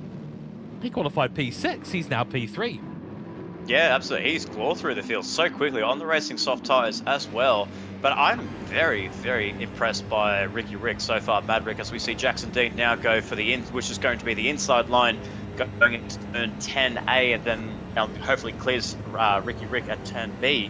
Still going purple laps at 18.9 as the fastest lap set by Jackson Dean throws the car down the inside, gets stopped there, doesn't give Ricky Rick any room to go for an over and under, and that's Jackson Dean up to P2. So the last race, Victor is looking to get himself up towards the front there and chase Aiden Sampson up in P1. But Ricky Rick, P3, Mark Hasseldine is actually dropped down behind Troy Bridnell. Troy Bridnell has promoted himself into P2 in class.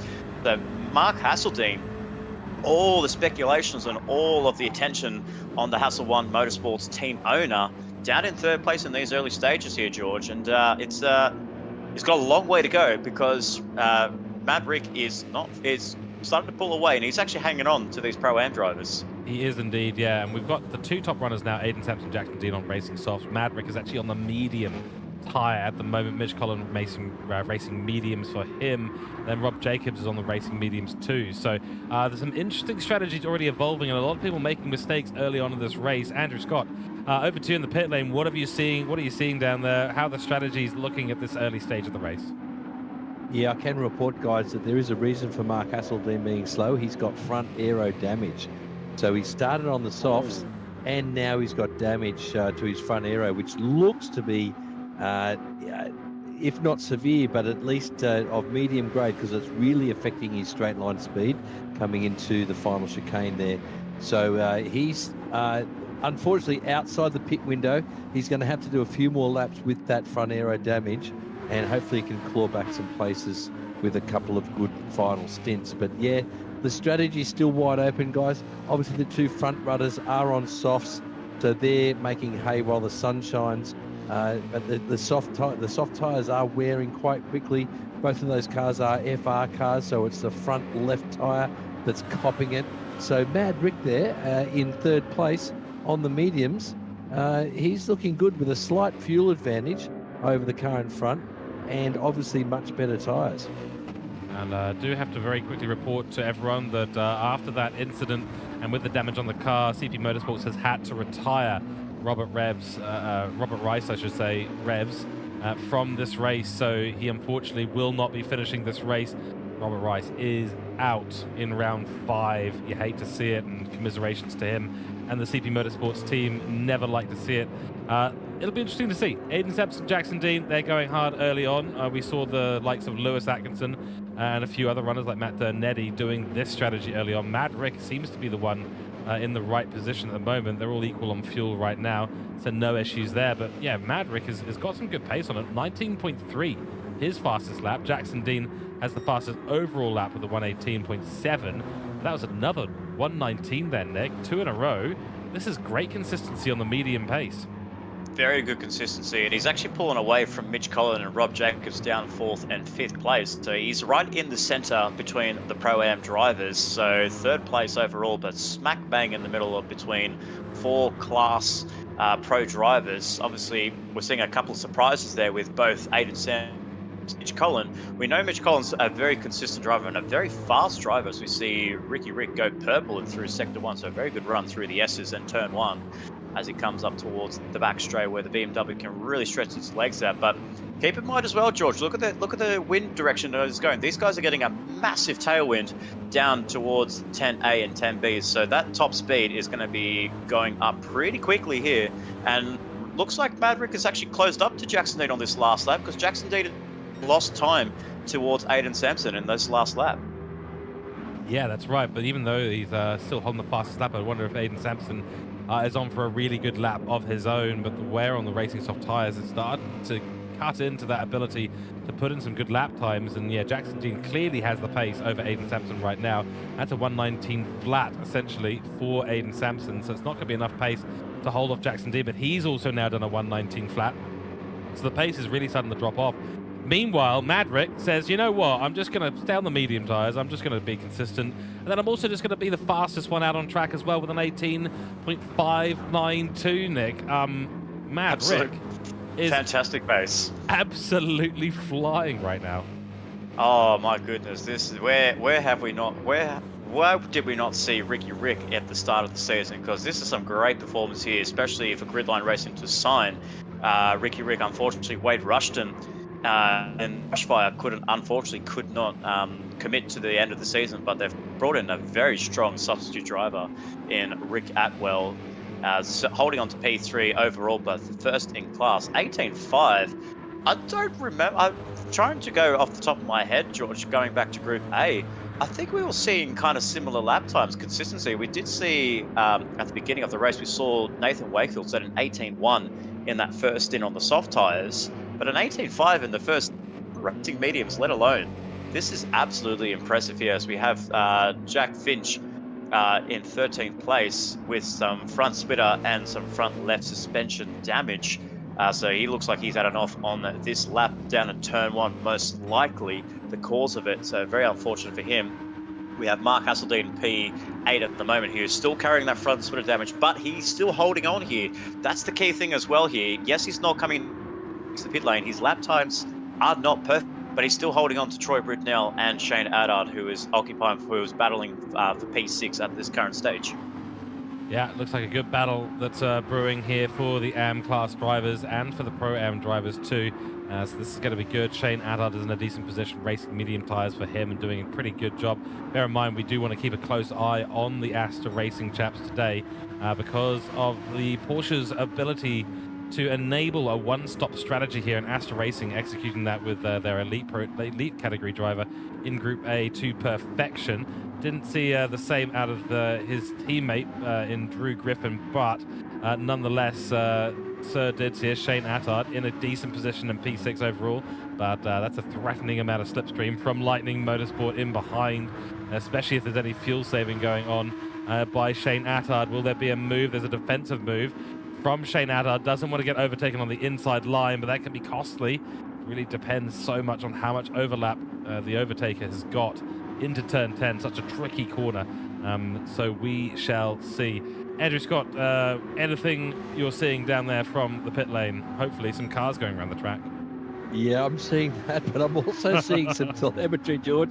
As I stand here, I can look over the shoulder of all the team bosses and I can see all the telemetry.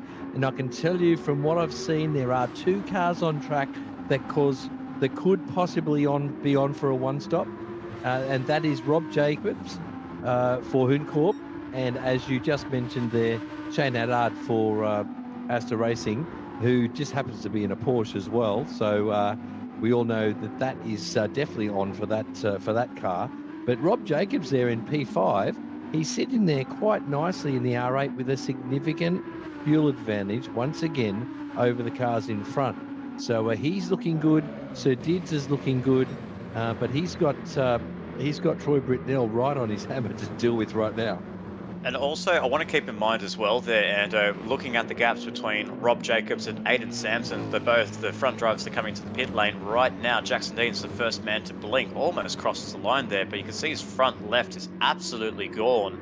But I wanted to make note of this. Rob Jacobs and Aiden Sampson, this is very, very reminiscent to the same gap that we saw with Nick Pfaff and Nathan Wakefield in Group A. That is probably matching exactly the same. I think Rob Jacobs and Aiden Sampson, we're looking at around about a 6-second, maybe 7-second gap between the top 4 at the moment. But it's very similar. It's very reminiscent to pretty much a slap copy and paste of what we saw from Lobby A. Yeah, it is. And Jackson Dean now, as we just saw, came into the pits. I'm not surprised. His softs were by far the worst of any of the top 3. And he's now definitely committed to a 2-stop because if you pit on lap 11, you can't get even 2 medium stints to work. So he's going to have to do probably you can't get the mediums to last that many laps, but he's going to do possibly now 2 medium stints to finish off the race. I feel like 11 on softs at the start was not enough laps to be beneficial to him. No, and he's actually caught up in some traffic behind Kevin Cooper at this current stage, so he's got a lot of work to do to try and see if he can get any sort of competition going through. But as we have a driver coming into the pit lane right now, that is Aiden Sampson, so that hands the lead to what is a very surprising, the AM driver, not only leading class, George, but leading overall. The pace that he's been setting an 18.5 as his fastest lap. From what I saw up and down the field here, Troy Britnell 19.5. He's a second than Troy Britnell. This is incredible pace in these early stages for Mad Rick. I have to say, very impressive. And I think this is the first time in Group B we've had an M-Class driver genuinely leading the race in a non-provisional way. He is genuinely in the lead of this race right now. So this is really impressive work by Maverick. Of course, he is one pit stop offset from Aiden Sampson and Jackson Dean, but he was holding on, and that's the impressive thing. Lap times in the last couple of laps have dropped off just that little bit, maybe trying to save a little bit of extra fuel through this medium stint. If he is trying the one stop, then he's got to go very, very long on that fuel, and I don't think that's going to work out for him. So I'm guessing he's also committing to a two-stop strategy. Mitch Collin, also one to keep an eye on as well in the Pro-Am class. We know he's got pace, just needs to find it. I think that's been the tricky thing with the Audi R8. Just the rear end is just so loose on this car. We saw that all over, even with the likes of Lewis Atkinson in the previous group as well. But Mitch Collin, one to keep an eye on. Rob Jacobs as well. That's great fuel. 51% at this stage of the race. Now, I do want to come back to the point that you mentioned before as well, which was about the length of time the racing softs were lasting. And, you know, Jackson Dean got to about, what, 13 minutes and 15 seconds? We were seeing at least 15 minutes from most of the other soft drivers in Group A. That seems to be the length of time they are able to run. So maybe a bit early from a number of drivers out there pulling that trigger just a little bit too soon, I think. Nonetheless, we will see how it works out. We know that Hasseldine and Jackson came in at the same time, so those two are on the same strategy right now. Yeah, absolutely. So we'll keep an eye on Rob Jacobs and Mitch Collin. But I feel like, yeah, as Ando's been saying, both Jacobs and Shane Addard are much better on the fuel save. I feel like Shane Addard's actually a lot better on the field, maybe just by a couple of litres more than Rob Jacobs. So that ball really, really good on the fuel saving, albeit, you know, probably just short shift in the car. I don't think there's any fuel map problems from what I'm seeing on our telemetry here. I don't think we're not seeing any shifting problems with the Astor Racing Porsche 911. I feel like he might be short shifting, but I don't think it's going to be. I don't think it's a fuel liner problem going on in the Shane Addard mobile. But he's got Troy Bidnell still right behind there, and I'm actually not seeing Mark Hasseldine. I wonder if Mark has actually come into the pit lane to fix and change tires, because he's not in the top 8, and I don't know. Yeah, he came in on the same lap as Jackson Dean, so he would have fixed that damage, changed the tires. That's why I was saying that I think the Hasselone guys are on the same strategy at the moment. Yeah, no, I was going to say, because I did not see his name inside the top 8, but this is a very interesting times here. We saw Mick Hill in Lobby A get the podium in the Pro class. Unfortunately, Campbell Knowles well outside the top 10 and second last in class, just ahead of Chris Duncan. But we're seeing Jackson Dean at the moment is provisionally P2, just right behind the provisional leader in Aiden Sampson, but he's now putting a lot of pressure on Aiden Sampson at this current stage. But he's also got Kevin Cooper right behind there in the Hoon Corp Esports Audi R8 that could pose a threat if any of these two guys slip up. But as well down there, Mark Hasseldine, this could be an interesting story here, that if the Hassel One Motorsport, it's early stages, but I'm not so sure if I'm any confidence with their strategies at the moment, because they come into the pit lane so early, and Jackson Dean had really bad tires there. If you're calling it 12-13 minutes on a red front left, I just don't know if they're going to get this strategy right. But he is putting pressure on Aiden Sampson at this current stage, going onto the back straight with that tailwind, taking advantage and really giving that BMW, stretching his legs out as he's about to pull to the side, make the move on Aiden Sampson, try and clear that 21 Diffusion Race Engineering. Just going to go side by side, but Aiden Sampson just holds on. They're still giving each other race room at the exit of 10A and 10B. And around the outside, Aiden Sampson, wow, some great racing for what could be the lead of the race here. Very respectful racing between the two contenders for the victory here for round 5 at Road Atlanta. So great racing overall between these guys. But Yeah, they are wasting time. They're battling too much, and while the front runners are still able to fuel save, and who knows what could happen in the pit stop. Well, this is a good point actually to make, because the more you fight out on track, the crazier things will get in terms of your strategy. I do want to say, Aiden Sampson, that is textbook defending on the outside line. That's the trickiest place to defend, because the inside line is so powerful at turn 10, and he really just stuck it in. He held his nerve through that. He really did.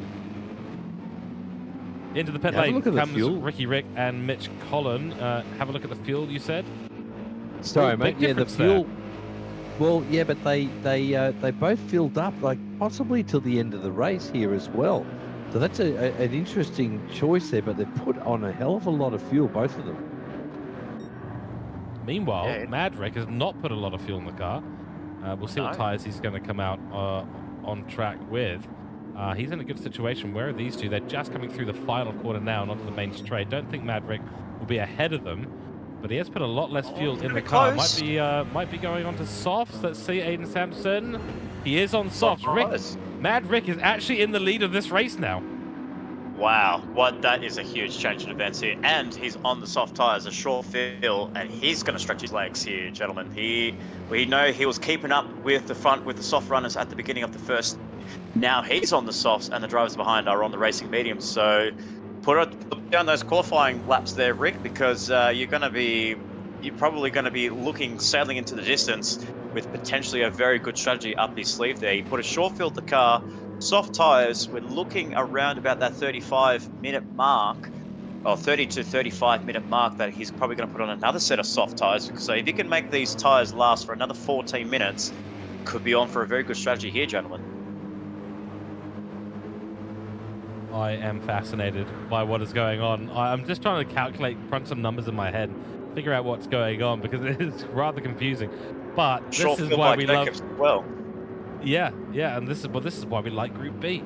I'm You not might quite have a sure penalty what's here, going Jake. on. You might have a penalty here, Jacobs, but what did you This'll be see down the interesting. entry of the pit lane? Did you see him cross the line? yeah, I saw him run a bit wide. But he Here might time have dodged comes the up, bullet. no penalty. No, he's safe. So he just kept it within the white lines, or obviously here at Road and Lens, the yellow lines are going into the pit lane. So he saved his bacon there, but is now in front of not just Ricky Rick, but he's in front of Aiden Sampson and Jackson Dean on the soft tyres as well. And he's stretched that gap massively. He's So got he's it. in that lead of the race.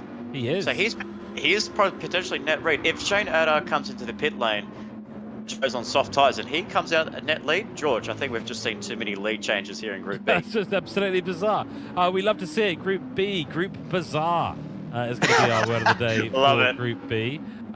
Totally unpredictable, and I love this sort of thing. Rob Jacobs, though, bear in mind, did not take nearly as much fuel as those behind him. Bear in mind, Aiden Sampson, Jackson Dean put a whole bunch of fuel in the car. They are going as long as they possibly can on these medium tyres. Ricky Rick did not put anywhere near as much fuel in as those guys, so he is going to be at a fuel deficit. But again, we think he's going for that two-stop. Rob Jacobs put even less fuel, a grand total of 0 in the tank from what I can tell. Andrew, how does that affect us in this race? Because I just don't think he put fuel in. No, but he's on the soft, so he's just going to do some quali laps right now. He's going to be on fresh softs with low fuel, and hopefully gap the two cars behind him that he's competing with, and that might be enough to keep him ahead. Yeah, we've got Troy Britnell here, now the provisional leader of the AM class, or the current leader of AM class, with Shane Adar, the leader of Pro-Am and leading overall. These guys are yet to make a pit stop, but look at the fuel that Shane Adar is running here, gentlemen. He is running to the exact same numbers as Nick Pfaff, and what happened to Nick Pfaff in Lobby A could potentially be the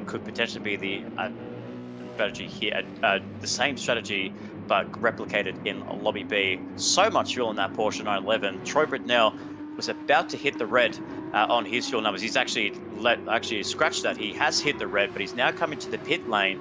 Going to put a little bit of fuel in the car there. I don't think he's going to jump Ricky Rick in P4 at the moment. So 9 litres, and on the medium tyres, Ricky Rick an 18.1 as his fastest lap there. Wow, that is some Group A pace there for Ricky Rick. That's an astonishing pace there. Group Bizarre. We've got an AM class driver in it to potentially take a P1 today. He's also holding the fastest lap, and that fastest lap is only a few tenths off of what we've seen in Group A. So this is quite the shaping up of Group B action here today. Still don't know quite what's going on. Two former leaders battling it now for P4 and P5 in this race. Shane Adard will be in the pits at some point, but he looks to be running very, very long in his Porsche. So AEST Racing have been really clever with that Porsche today, and if it works out for them yet again, boy oh boy, that is exciting. But I think Shane Attard's going to have still a lot of work ahead of him. We saw how difficult it was for Nick Pfaff, even though at the end it was pretty calm and relaxed for the most part. There's Blue Dog for CP Motorsports being overtaken now by our P3 sitter in this race. And the nice thing about blue flags, especially if you get caught at that point, you don't really lose a lot of time to blue flags at a circuit like this, unless you get caught at the S's, which is super awkward. But Blue Dog, once again, trailing a little bit further down the field at the moment in that purple CP Motorsports Lamborghini. Let's do a full run through the grid right now, Nick, and get an update on where everyone is at. Starting, of course, with Shane Attard. In fact, you know what? We're going to go from the bottom. Let's go from the bottom. Let's talk about this man right here. Absolutely. So Jack Splint, Blue Dog in the seat. They own the sole CP Motorsports purple Aussie tyres. Lamborghini Huracan, car number 6, running in 13th on last place. Obviously, will still be classified for some good points ahead of his more faster driver in Robert Rice, who had to DNF. But now we have down in 12th place Jack Finch on the racing soft tyres. A bit of a fuel in the car, so he obviously pitted a couple of laps ago, as we saw there, lap 18, 2-minute 4. So he has come in. Gone around. Oh, no. Okay, big race update. Madrick is round. He's in the barrier as well, out of the S's, turn 5. Claims another victim. No damage, you're right. How did he save that? I think we need to. Well, I think Anna needs to go through his secondary cameras and let us know what happened there. But that is a huge mistake there, and I feel like that's Mark Hasseltine right behind, lurking in the background. Is it? Yes, it is. The man that has taken 4 victories in a row, but those soft tires are cooked. So he's definitely coming into the pit lane this time round. But if he's going to go onto mediums, which will probably be the most likely tyre for the Hasselblad Motorsport team, can he jump Mad Rick in the pit lane as he comes out on fresh mediums? We'll find out in due time, because that has definitely hurt a little bit of confidence there for Ricky Rick. But he's got a lot of tyres, and he actually got a lot of fuel there. So interesting strategies here by the BMW boys. Yeah, Madrick was sitting pretty, guys, I have to say. Well out of position for his class, driving such a good race, but he just had that little moment, the same as H.C. Lewis had in race 1 at the very start there, in exactly the same spot. The car tried to bite, and he caught it just, avoided damage, but he did lose big time. He ended up in the grass for quite a long time. Oh, and that is Blue Dog around as well. So turn 5 claims another victim, and yeah, CP Motorsports having a bit of a day to forget, and that car looked like it was solid in the barrier too, so really unfortunate for him. So the battle continues between Aiden Sampson and Jackson Dean. This is the battle for P3 right now.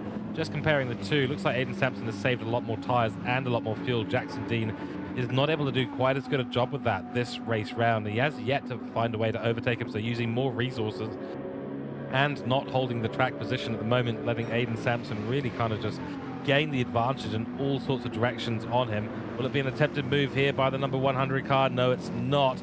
The 21 will continue ahead through turn 10B, and on we go. I don't think Mad Rick has lost quite as much time in this race as we thought. He was reasonably close to these two battling out up ahead, of course. Yeah. And he's just not too far back. He's right there. So I don't think he's lost that much time. That was a good last lap at 18.5. So he's right back on the pace. Super lucky not to have damage. Every time I've spun at turn 5, I have totaled the car. Absolutely. So I'm very unfortunate there, but that was a nice little redeeming lap there by Ricky Rick, an 18.5.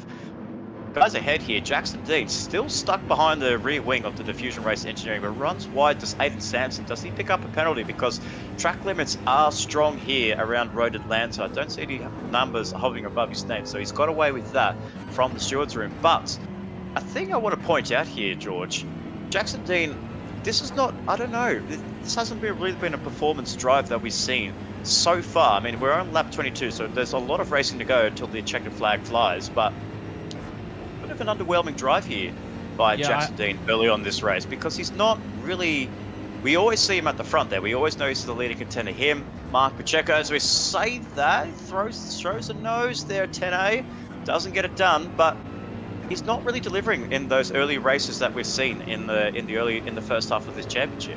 Yeah, I was able to have a chat with Jackson Dean in the pit lane earlier on, and He did say that Road Atlanta is not one of his favorite tracks. He doesn't feel like he's got a lot of pace around here, raw pace.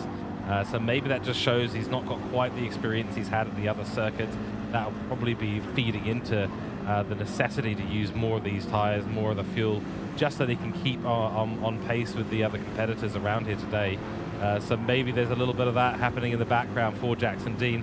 I mean, he's in a good position on track, but yeah, strategy-wise, it's not really swinging his way at the moment. The car is swinging a little bit through the exit of turn 5. Aiden Sampson has been really impressive me today, though, because he is a driver that we know has some great performances under his belt. Was part of the GT3 championship for season 1 for Diffusion Race Engineering as well, so he's a household name here at MotorMotion E-Series and at Diffusion Race Engineering.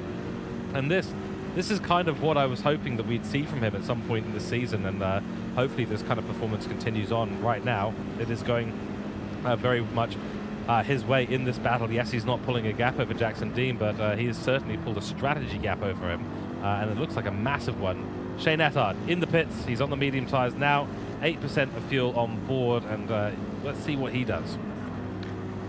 Less than 20 minutes to go, and Jackson Shane Dean. Attard's come to the Jackson pit lane. Dean. Here we go Round- into turn 1. He's got the inside line. Will it be enough? It's brave from Aiden Contact. Sampson.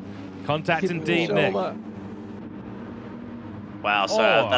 that's Aiden Sampson dropping down from P3 now down, P2 down to P5. So he's lost 3 positions there, gentlemen, and it's very risky to make a move down the inside of turn 1. You have to, if you get the move done at turn 1, you have to make it clean. You have to throw the car into that corner, because you need to make that move authoritative, because otherwise you get held up, and that's exactly what happens to Aiden Sampson from P2 to P5. Well, yeah, and then trickily, of course, as well, the way that he decided to defend.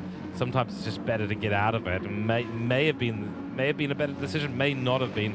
At the end of the day, he had to do what he had to do. Jackson Dean definitely got himself on the curb there. The car did not quite grip around the corner as I think Jackson Dean was maybe expecting, so did end up sort of running slightly into the side of Aiden Sampson's car. That's what compromised him the most through that. Nonetheless, I have to say, Mitch Collin massively took advantage of that, as did Mad Rick into turn 3, and was able to get himself up ahead. So in P4 now for Mad Rick, and Mitch Collin, I mean, this has been a great drive from him. He's got good medium tires on, still a reasonable amount of fuel in the tank, and Lightning Motorsport on a bit of a charge right now. Yeah, watch for him to come into the pit lane. If he follows the rest of the team here with Jackson Dean, Ricky Rick, and Aiden Sampson, watch for him to come into the pit lane as well with probably better fuel compared to the other drivers. So he could throw his name here in the bag here for position 2 overall in the Pro-Am class, because Rob Jacobs is sailing away with this strategy that he's running. No fuel in the car, soft tires, and full send on fastest lap. He actually hasn't been able to set the overall. That still belongs to Ricky Rick, Madrick in with an 18.1. But Rob Jacobs running to a very good number, and is still pulling away from these guys down in P2 because of that long battle that both Jackson Dean and Aiden Sampson were having, is now involved with Mitch Collin and Ricky Rick. But on your point with Aiden Sampson there, he's actually been here since the beginning. Himself, Shane Attard, and Troy Brunel have been here at the beginning and in the pilot series back in 2022. So it's been some great performances and great consistency that we've seen with these drivers there, just showing up, having a good time, and being the forefront drivers that have been part of this series since its actual beginning back in late 2022. In that pilot series, it was actually myself back on the PS4 doing all the commentary just before we fancy overlays and the well expertise hands of George Cooke providing us our beautiful stream here at MotorMotion E-Series for season 2 of the Player One SimGear GT3 Championship. These drivers have been the forefront of this championship, and it's great to see. This is their home. This is what they love about racing here at MotorMotion. They just love the hard racing, the hard battles, and a bit of dueling and a little bit of biff and barge. Why not? There we go. Let's head down to Andrew on the pit lane. We've just seen Aiden Sampson pull himself out of P5 in this race and jump into the pit lane. He's fueled up. Rob Jacobs is clearly in a bit of a situation too, and that is a massive penalty for Aiden Sampson. Must have been a late dive into the pits. There's a 3-second time penalty to his name. He's jumped onto the racing softs for the last bit of this race. 15 minutes ago, and Andrew Scott, what are you seeing down there? Some interesting strategies, I'm sure. Yeah, definitely. They're all playing out, and it's coming down to the one-stop versus the two-stop again, guys. It looks like Rob Jacobs out there in P1 at the moment is on the two-stopper, and he's making it work. Unlike the cars behind him that we've been following that three-way battle, and unfortunately, Sampson with that 3-second penalty, I think that's going to put a curtail on his chances of a win. But I think the battle now for the win is between Jacobs in P1, and we're going to have to watch Sir Dids there, guys, in P6. He has fueled up, got fresh softs. He's good to the end. And when Jacobs comes in, it'll all come down to who comes out in front.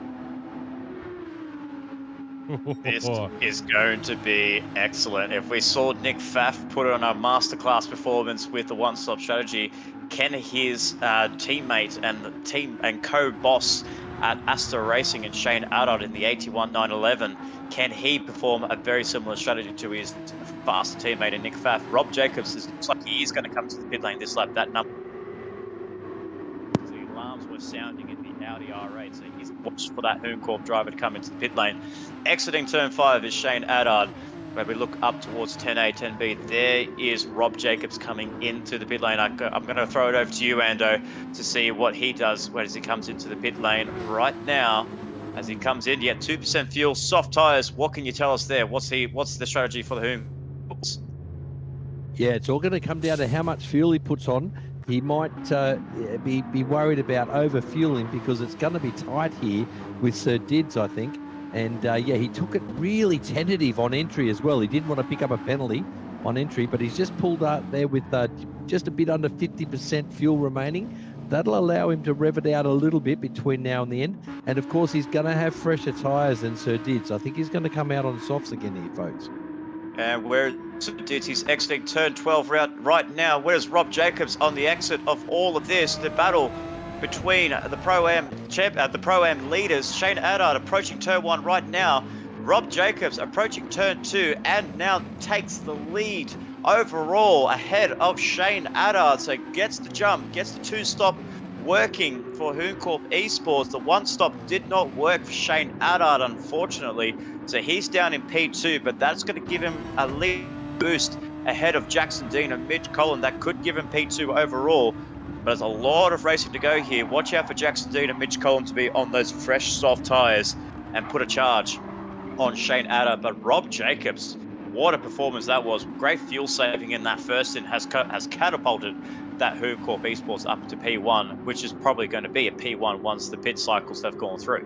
Speaking of pit cycles, here we go. Our leaders now into the pit, Jackson Dean and Mitch Collin. Mitch Collin was putting so much pressure on Jackson Dean in the last few laps. Key thing here is going to be how much fuel they need to take on. Mitch Collin is going to need less fuel. He has a massive fuel leader advantage, and that's going to be a couple of seconds. So I suspect that Mitch Collin will come out ahead.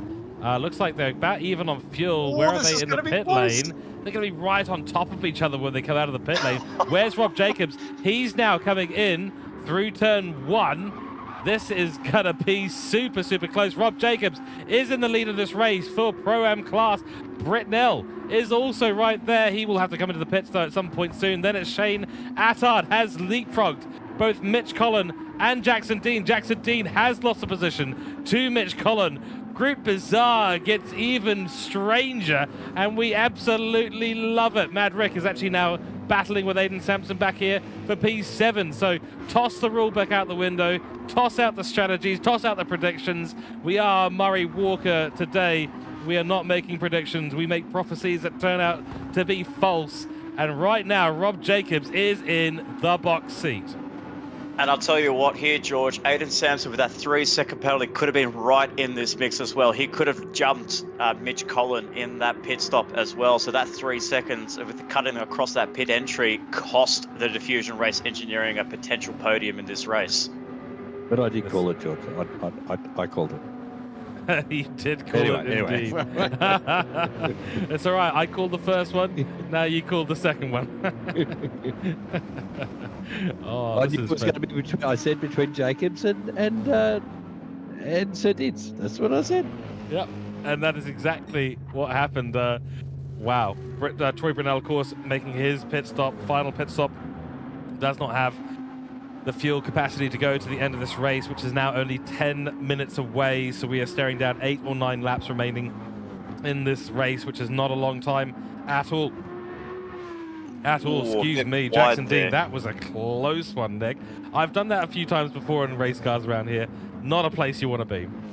No, definitely not. There's a very good save there. Still keeps that gap between himself and Samson. But Troy now drops down to P3 overall, P3 in class, 8th overall, behind Mark Hasseldine. And Madrick has now taken that lead, retaken that lead in the AM class. What a drive it has been for Madrick, sitting P6, first in class, and the fastest lap next to his name. So that's going to be some good, handy extra points next to his name there. A little bit strange to how he ended up down there, because he did have that off at turn 5, yes, but he was right at the rear quarters of Mitch Collin and Jackson Dean before that second pit stop. So I wonder if something else has happened. I wonder if he's used a bit more fuel than we thought in this race, and that maybe has just delayed him in the pit stops a little bit, potentially. Well, he's only 3 or 4 seconds behind them, and that's what I think the excursion into the grass cost him. It cost him about 3 or 4 seconds to mow that grass. Yeah, and of course then with Aiden Sampson with the penalty too.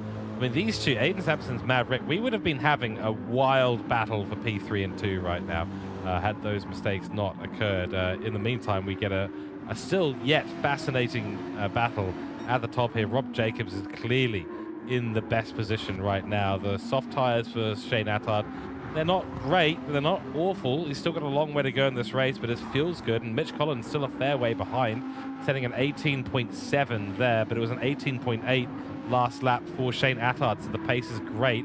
Actually, the pace is actually worse for Rob Jacobs right now, a 19.5 on that previous lap. So weirdly, oddly, as it is, Shane Attard is actually reeling him in at the moment. Reeling him in a little bit, but he's probably just maybe he's just babysitting those tyres just a little bit. So just a little bit of whispering on those soft tyres to try and get the longevity out of it. As we did see him go green on that last sector, so we'll see what his lap time is as he crosses the line to complete lap 31 and start lap 32. There we go, an 18.5. So that's a much representative lap time there for Rob Jacobs, an 18.999 for Shane Attard, and we look down to Mitch Collin, an 18.2. So out of the top 3, Mitch Collin is the fastest man. Jackson Dean, an 18.3. So Mitch Collin and Jackson Dean are the fastest drivers so far, but as we always say here, track position is key, and Rob Jacobs has got that so far. But Mitch Collin, Jackson Dean, they're not going to give up. They're going to try and catch Shane Attard towards the end of the last lap. And if this comes to a last lap battle here, George, my goodness, this is going to be a very fun finish here at Group B. Certainly is. And update for our AM class standings here. Rick Atwell is in the lead in the number 28 BMW for Gridline Racing. Then it's Mark Hasseldine, a fair way back from him on the racing medium tyre. Then Troy Britnell, also a fair way back. So that's your top 3 in AM class. Then it is Chase. It was not the driver we saw in behind then, the Black Rose Racing car. It is in fact Chase here for Astra Racing, 4th in AM class. Then Kevin Cooper is the one in P10 right now, followed by Hodges, the 808 car, Finch, and then of course Blue Dog at the back of the field here at the moment for CP Motorsports. Remember, we had Robert Rice, who was unable to finish the race due to mechanical issues. And Mark Pacheco not able to race today either. Would have been even spicier with those two continuing in this race today, because this Pro-Am battle has been something else. Yeah, and Rob Jacobs has really surprised us in this event as well. He did show this kind of similar strategy at Interlagos, it's very similar on the fuel numbers, just hanging back, just waiting for everyone else in front to make mistakes. Unfortunately, it didn't work for him as he got caught out in the center S's at turn 1 with a half spin, as a very violent half spin that we saw in that Audi R8, very similar to what Lewis had on lap 1 here in Lobby A. So just the Audi struggling on those low traction, on those traction zones. But Rob Jacobs keeping it calm. He's learned his lessons at Interlagos, and he's paying off very nicely here. Shane Attard in P2, but he's getting caught quickly by Mitch Collin, as well as Jackson Dean in 3rd and 4th place. But Mitch Collin looks to be one of the contenders that could be taken away at P2 away from Shane Attard. Exciting stuff. Let's have an update from our pit lane reporter. How are the tyres looking amongst our top 5? Is anyone at risk of getting close to the edge? It looks like Sir Dids, he's not going to make many inroads anymore till the end of this race now, because he's really struggling with his left side. And Rob Jacobs out there in front. I can confirm he is a graduate of Cooke University. He has a Bachelor of Tyre Whispering. And not surprising that he was doing 19s when he first put on those tyres, because in Tyre Whispering 101, it's commonly known that you have to bring them in nice and gently. So that's exactly what he's done. He's reaping the benefits of it now, and I think he's going to gap the field now between now and the end of the race. We have Mitch Collin here really closing up on Shane Addard. A 19.2 on that last lap by Shane Addard, and an 18.4 set by Mitch Collin. So you can see right there, visually, you don't need margins. You don't need to know what the gap is between the two, because there it is, the battle for P2 in class overall. This will be Mitch Collin's best finishing position if he can maintain this with just under 4 minutes to go right now. 4 minutes of racing to go, potentially 3 more laps of green flag racing here to conclude our round 5 here, the Player 1 SimGear GT3 Championship. Mitch Collin battling against Shane Addard for P2, and Jackson Dean is going to be right on their heels very shortly, and he's going to want to get that podium, because it hasn't been the best performance here by Jackson Dean by his standards. But we did hear from George and talking to Jackson, it's not his best track here, so potentially one to throw out and say, you know what, this is a race done. I don't want to come back to this track anymore. As we see here, he is gone. An accident. Massive accident, and Shane has unfortunately taken a bit of an excursion into the barrier at turn 3. That's, oh my goodness, that was on the exit, I believe. Got tyre on the grass. That was it. The car spun. Yep. He was trying to turn left and the car turned right on him. It was one of those moments that you get in an MR car on worn rear tyres, and unfortunately he's brushed the barrier and picked up front aero and front right suspension, so he's going to be lucky to hold on to a top 5 here. I don't think it'll just be a top 5, but he'll hold on to 5th place because he's well ahead of the next driver in the Pro class, in the Pro M class, which I believe is well down outside the top 10. I wouldn't say that, Nick. I think Aiden Sampson's got a chance here. I mean, he's on worn tyres. Yeah, there's a pretty big gap given how long we have left in the race, but I mean, this is the pain zone here for the number 81 car, right? Like, he has got very few tyres. He's got the damage now as well. I've been in a Porsche in this situation before. It is not fun. Yeah, the one thing he's got going for him is that he didn't hit the barrier hard. So although he clipped and copped damage in 2 different spots on the car, it might only be light damage. He looks to be dancing through the S's pretty well right now. He might be able to hold on to P4, because Aiden Sampson behind, as you said, on very worn soft tyres right now. And also under a lot of pressure from Rick Atwell, who is all over his rear wing. He's all over him, I was about to say. Literally, he is spreading butter over the toast of the rear wing of Aiden Sampson, and it is a battle that we are very much looking forward to enjoy. This is what Rick Atwell sees. He just sees extra points in front of him right now, right? Yeah. That's all it is. It's extra points here. Even though he's out of contention for this championship, we know Mark Hasseldine has taken 4 in a row, but Mark Hasseldine this round has been absolutely nowhere, unfortunately. Mad Rick has come in and said, you know what, I'm going to give you guys something to contend with, and he's now about to make the move on Aiden Sampson. Where's he go? He goes left, he goes right. A bump draft there, a bit of a hit there. So parked in the middle there, as we see some temporary yellow flags by some of the standards here. Looks to be one of the back marks called by a pit reporter. Yeah, unfortunately there someone has gone off. That is unfortunately Blue Dog in the CP Motorsports. So the CP boys in Lobby B really struggling. Unfortunately, Robert Bryce, DNF, and Blue Dog down the back end of the field there.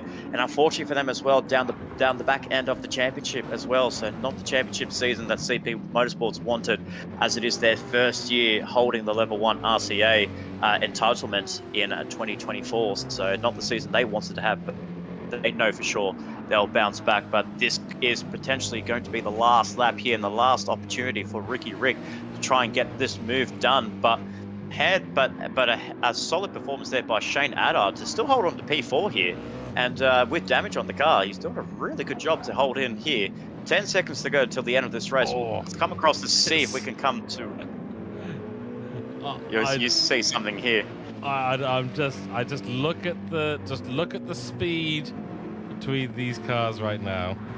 I really hope that Shane Allard is able to get around these last few corners cleanly.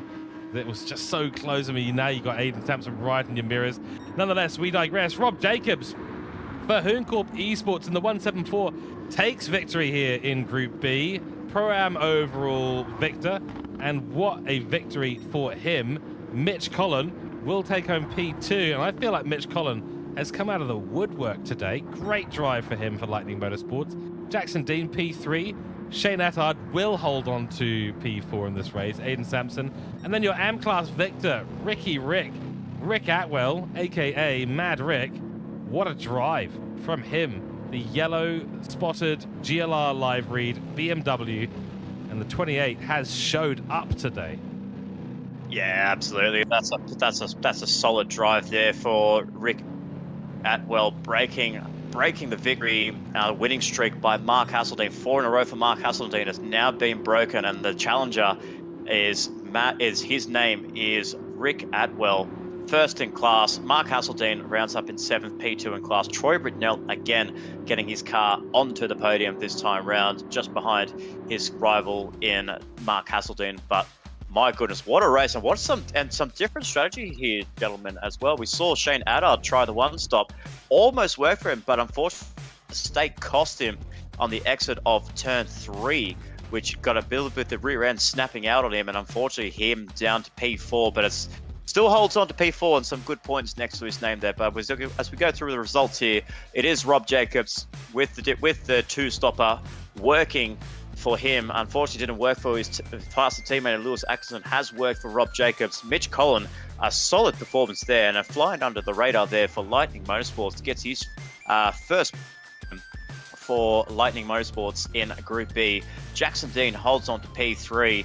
Shane Attard P4, and Aiden Sampson rounds up the top 5 in the Pro-Am classes. But it is the talking point of this race overall. Rick Atwell, first in class, breaks the four race winning streak by Mark Hasseldine, who finishes in P2 in 7th place overall. As we cross over to our second page here, it is Troy Britnell rounds up to 3rd in class for Lightning Motorsport. Aiden Chase for Asta Racing in P4. So some good points here still for Asta Racing, with Aiden Chase rounding up in 4th. Kevin Cooper, Mark Hogan, Jack Finch, and Graham Splint rounds up our classified drivers. And unfortunately, we have Robert Rice, Mark Pacheco, unfortunately not making the start due to that power steering failure on the grid line, BMW, and Bob Massey for Diffusion Race Engineering, and also a DNS here. But gentlemen, that was really good, and I think a solid performance there by two drivers, Mitch Collin and Rick Atwell. What a performance by those two.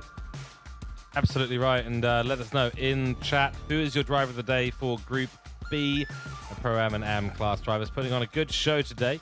I have to say, we've had 4 rounds so far where Group B has definitely been our personal favorite. I think Group A put on some great performances today that maybe slightly eclipsed Group B. Anyway, I'll leave the controversy for later. Let's talk driver of the day right now. Andrew Scott, give us your thoughts on the race and your driver of the day, please. Yeah, once again, a really interesting race with different strategies coming together right at the end there. Those first 5 or 6 cars, they crossed the line within 5 seconds of each other. So, once again, different strategies coming together at the end. But the ones that prevailed were the drivers that had a clean race. So it's really interesting to see that regardless of the strategy you choose, around Road Atlanta especially, you need to have a clean race. And that's exactly what Rob Jacobs did today. That's what Mitch Collin did, and that's what Jackson Dean did in 3rd place. He didn't have the pace, Jackson Dean, today. He didn't have the strategy or the tyre wear, but he didn't pick up a penalty. He didn't have an off. He didn't have a pit lane discretion. So he picks up a podium there. So really good damage control there, I think, from Jackson Dean. But my driver of the day has to go to Rob Jacobs, who, on a completely different strategy to race 1's winner, prevailed because he just chose it. He showed some discipline at the start of the race. I think he started in P5 or P6, and he just let them go at the start, and he got them all in the pits. So, yeah, my Sherlock Holmes mastermind of the day, driver of the day, goes to Rob Jacobs. There we go, Sherlock Holmes Mastermind of the day. That's a slightly longer acronym, but I think I quite like that. You know Nick, what I mean. Yeah, absolutely. Nick, let's go over to you. Your thoughts on the race and driver of the day, please. The race was absolutely perfection here, as George just called it here. Group B, Group Bizarre is what we're going to be calling it from now on, and that was absolutely bizarre strategies and everything thrown out the window when it comes to strategies, when it comes to racing, when it comes to side-by-side action. I mean, this group has it all here, ladies and gentlemen. This is the commentators' favorite Group B action here. But I have so many driver of the day awards I want to give to, but I have to give it to one, George. I mean, I have so many on my mind here. I mean, I want to give it to Mitch Collin for an under the performance, under the radar, flying under the radar. Now I get my words right. He was flying under the radar, P2 overall and P2 in class. I want to also give it to Shane Adder for trying to make that one stop work. I also want to give it to Rob Jacobs for making it work to absolute perfection while his faster teammate couldn't. He made it work. But my driver of the day is going to be Rick Atwell for Gridline Racing, the man that was the first man in 2024 in the Season 2 to lead the overall Group B lobby as an AM driver, to fight it amongst the Pro-Am drivers in that first and second stint. Unfortunately, yes, he had a mistake at turn 5, but that didn't cost him anything. He still came at the victor and got points and gained advantages over his AM drivers down the bottom of the field there. So he gained extra points on the Pro-Am drivers today. And my driver of the day is Rick Atwell. What a performance there by the man in the 28. Fantastic stuff. So that leaves it to me to figure out the driver of the day, plus you in chat. So do let us know if you've got any thoughts of your own. I think today, Rick Atwell did a great job. Genuinely did a good job. But I have to admit, Rob Jacobs, when you come from up where you were and make a good execution of your strategy, this is why Nick Pfaff got my driver of the day. I think I'm going to have to give it to Rob Jacobs for an overall good drive. Honorable mention, though, 100% to Rick Atwell. Really showed us what he is capable of. Let's hope we continue to see some good performances from him in the remainder of the season. Right, so let us know. At the moment, it's 2-1, Rob Jacobs versus Rick Atwell. Let us know in chat who your driver of the day is. In the meantime, let's go to the Pro-Am standings. And Jackson Dean still on top, but that lead has been cut into quite substantially by Rob Jacobs. Only 11 points now separating the top two drivers. Hasselone Motorsports, Jackson Dean still leading us away, but Rob Jacobs hot on his heels. Then it is Mark Pacheco, unfortunately not able to race today in round 5, so he is lagging behind this battle for P1 on 128 points. Then it is Aiden Sampson for Diffusion Race Engineering, what could have been today, but a 3-second time penalty in the pits really cost him. That's going to cost him in this championship standings as well. Mitchell Collin in P5, 98 points, and making a little bit of a charge back towards the halfway point of this season, which we are now at. Then Shane Attard for Asta Racing, 82 points to his name. Robert Rice, 70 points after only being here for, I believe, 3 races now. Shame to see him DNF, of course, today. Richard Robinson in P8 for Black Rose Racing on 60 points. Pro-Am is still quite close, especially at the top. Nick, take us through AM class standings. Absolutely, and the 4-race winning streak has been broken by Rick Atwell, but it is still Mark Hasseldine leading the way and extending that gap over his fellow rivals, except for Rick Atwell. But it's 224 points, the first man to actually hit the 200 mark. So no drivers in Elite, Pro, or Pro-Am have hit the 200 mark, and Mark Hasseldine is the first man to do it. 224 points next to his name. Kevin Cooper still holding on to P2 with 151 points, but Troy Britnell is charging through pretty fast, finishing third, ending up in P3 for Lightning Motorsport. So this late resurgence by Troy Britnell, but the consistency of Kevin Cooper is keeping him in that top 5, in that top 3 at the moment. Aiden Chase as well.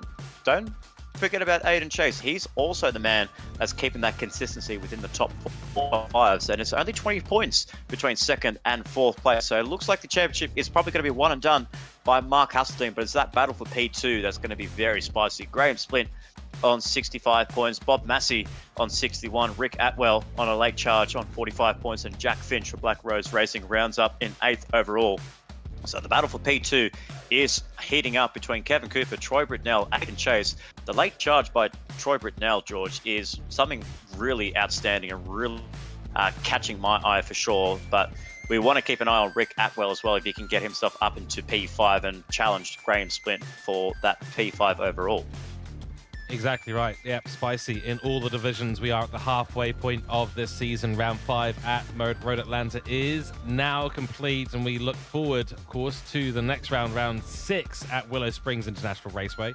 Budweiser Balcony returns to the commentary screens, and Andrew Scott returns to the bar at that location in short order as well. Nonetheless, at the moment, let's take a look at the team standings after Road Atlanta. Hasselblad Motorsport on 657 points. That is a decent gap still between them and P2. Hooncorp Esports with a couple of good successes here today, especially with Rob Jacobs. Gets themselves a lot of points in this team standings. 584 is where they sit.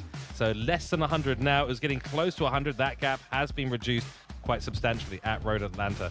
Asta Racing will be in P3 on 462 points, 4 points ahead of Lightning Motorsport, who are in 4th place. Lots of 4s dotting up on our charts today.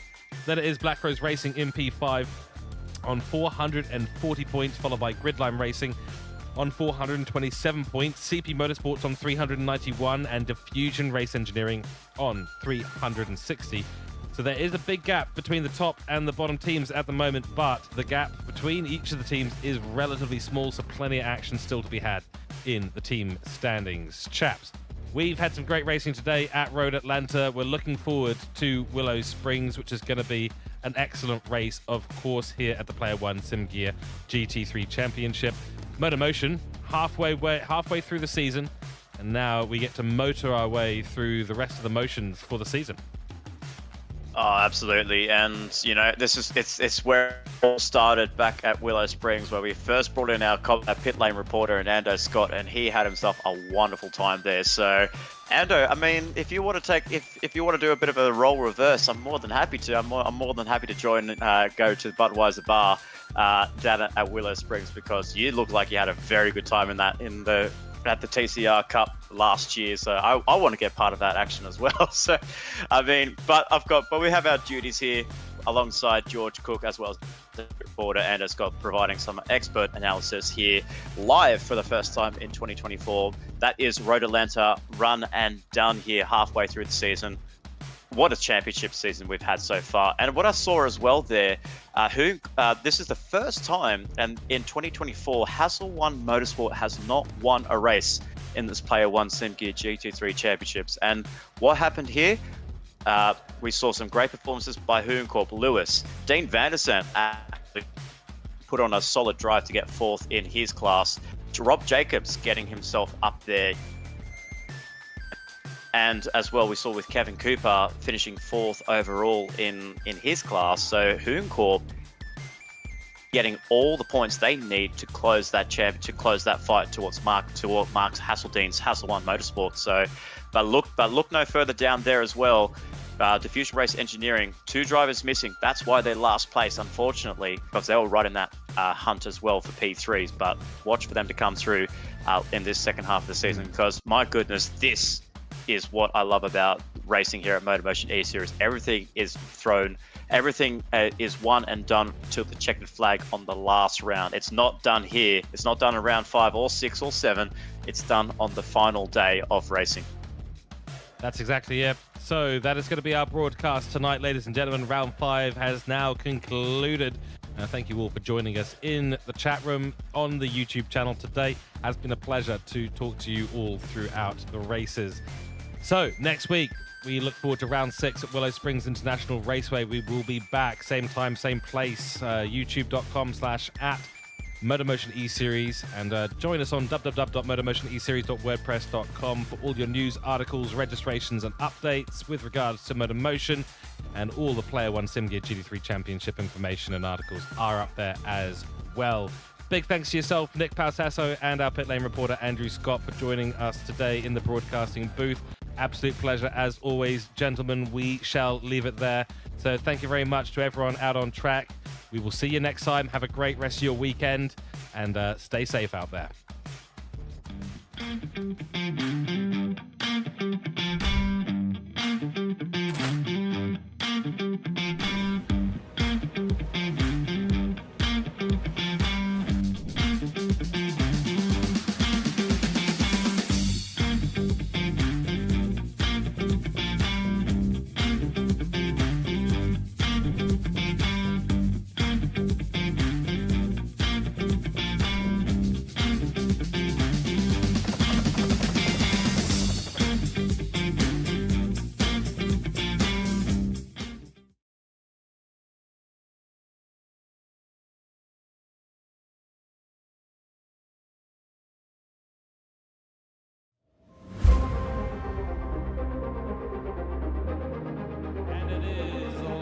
Out and away we go here at the cloudy Nürburgring GP. Everyone being cautious, they know it's a long race.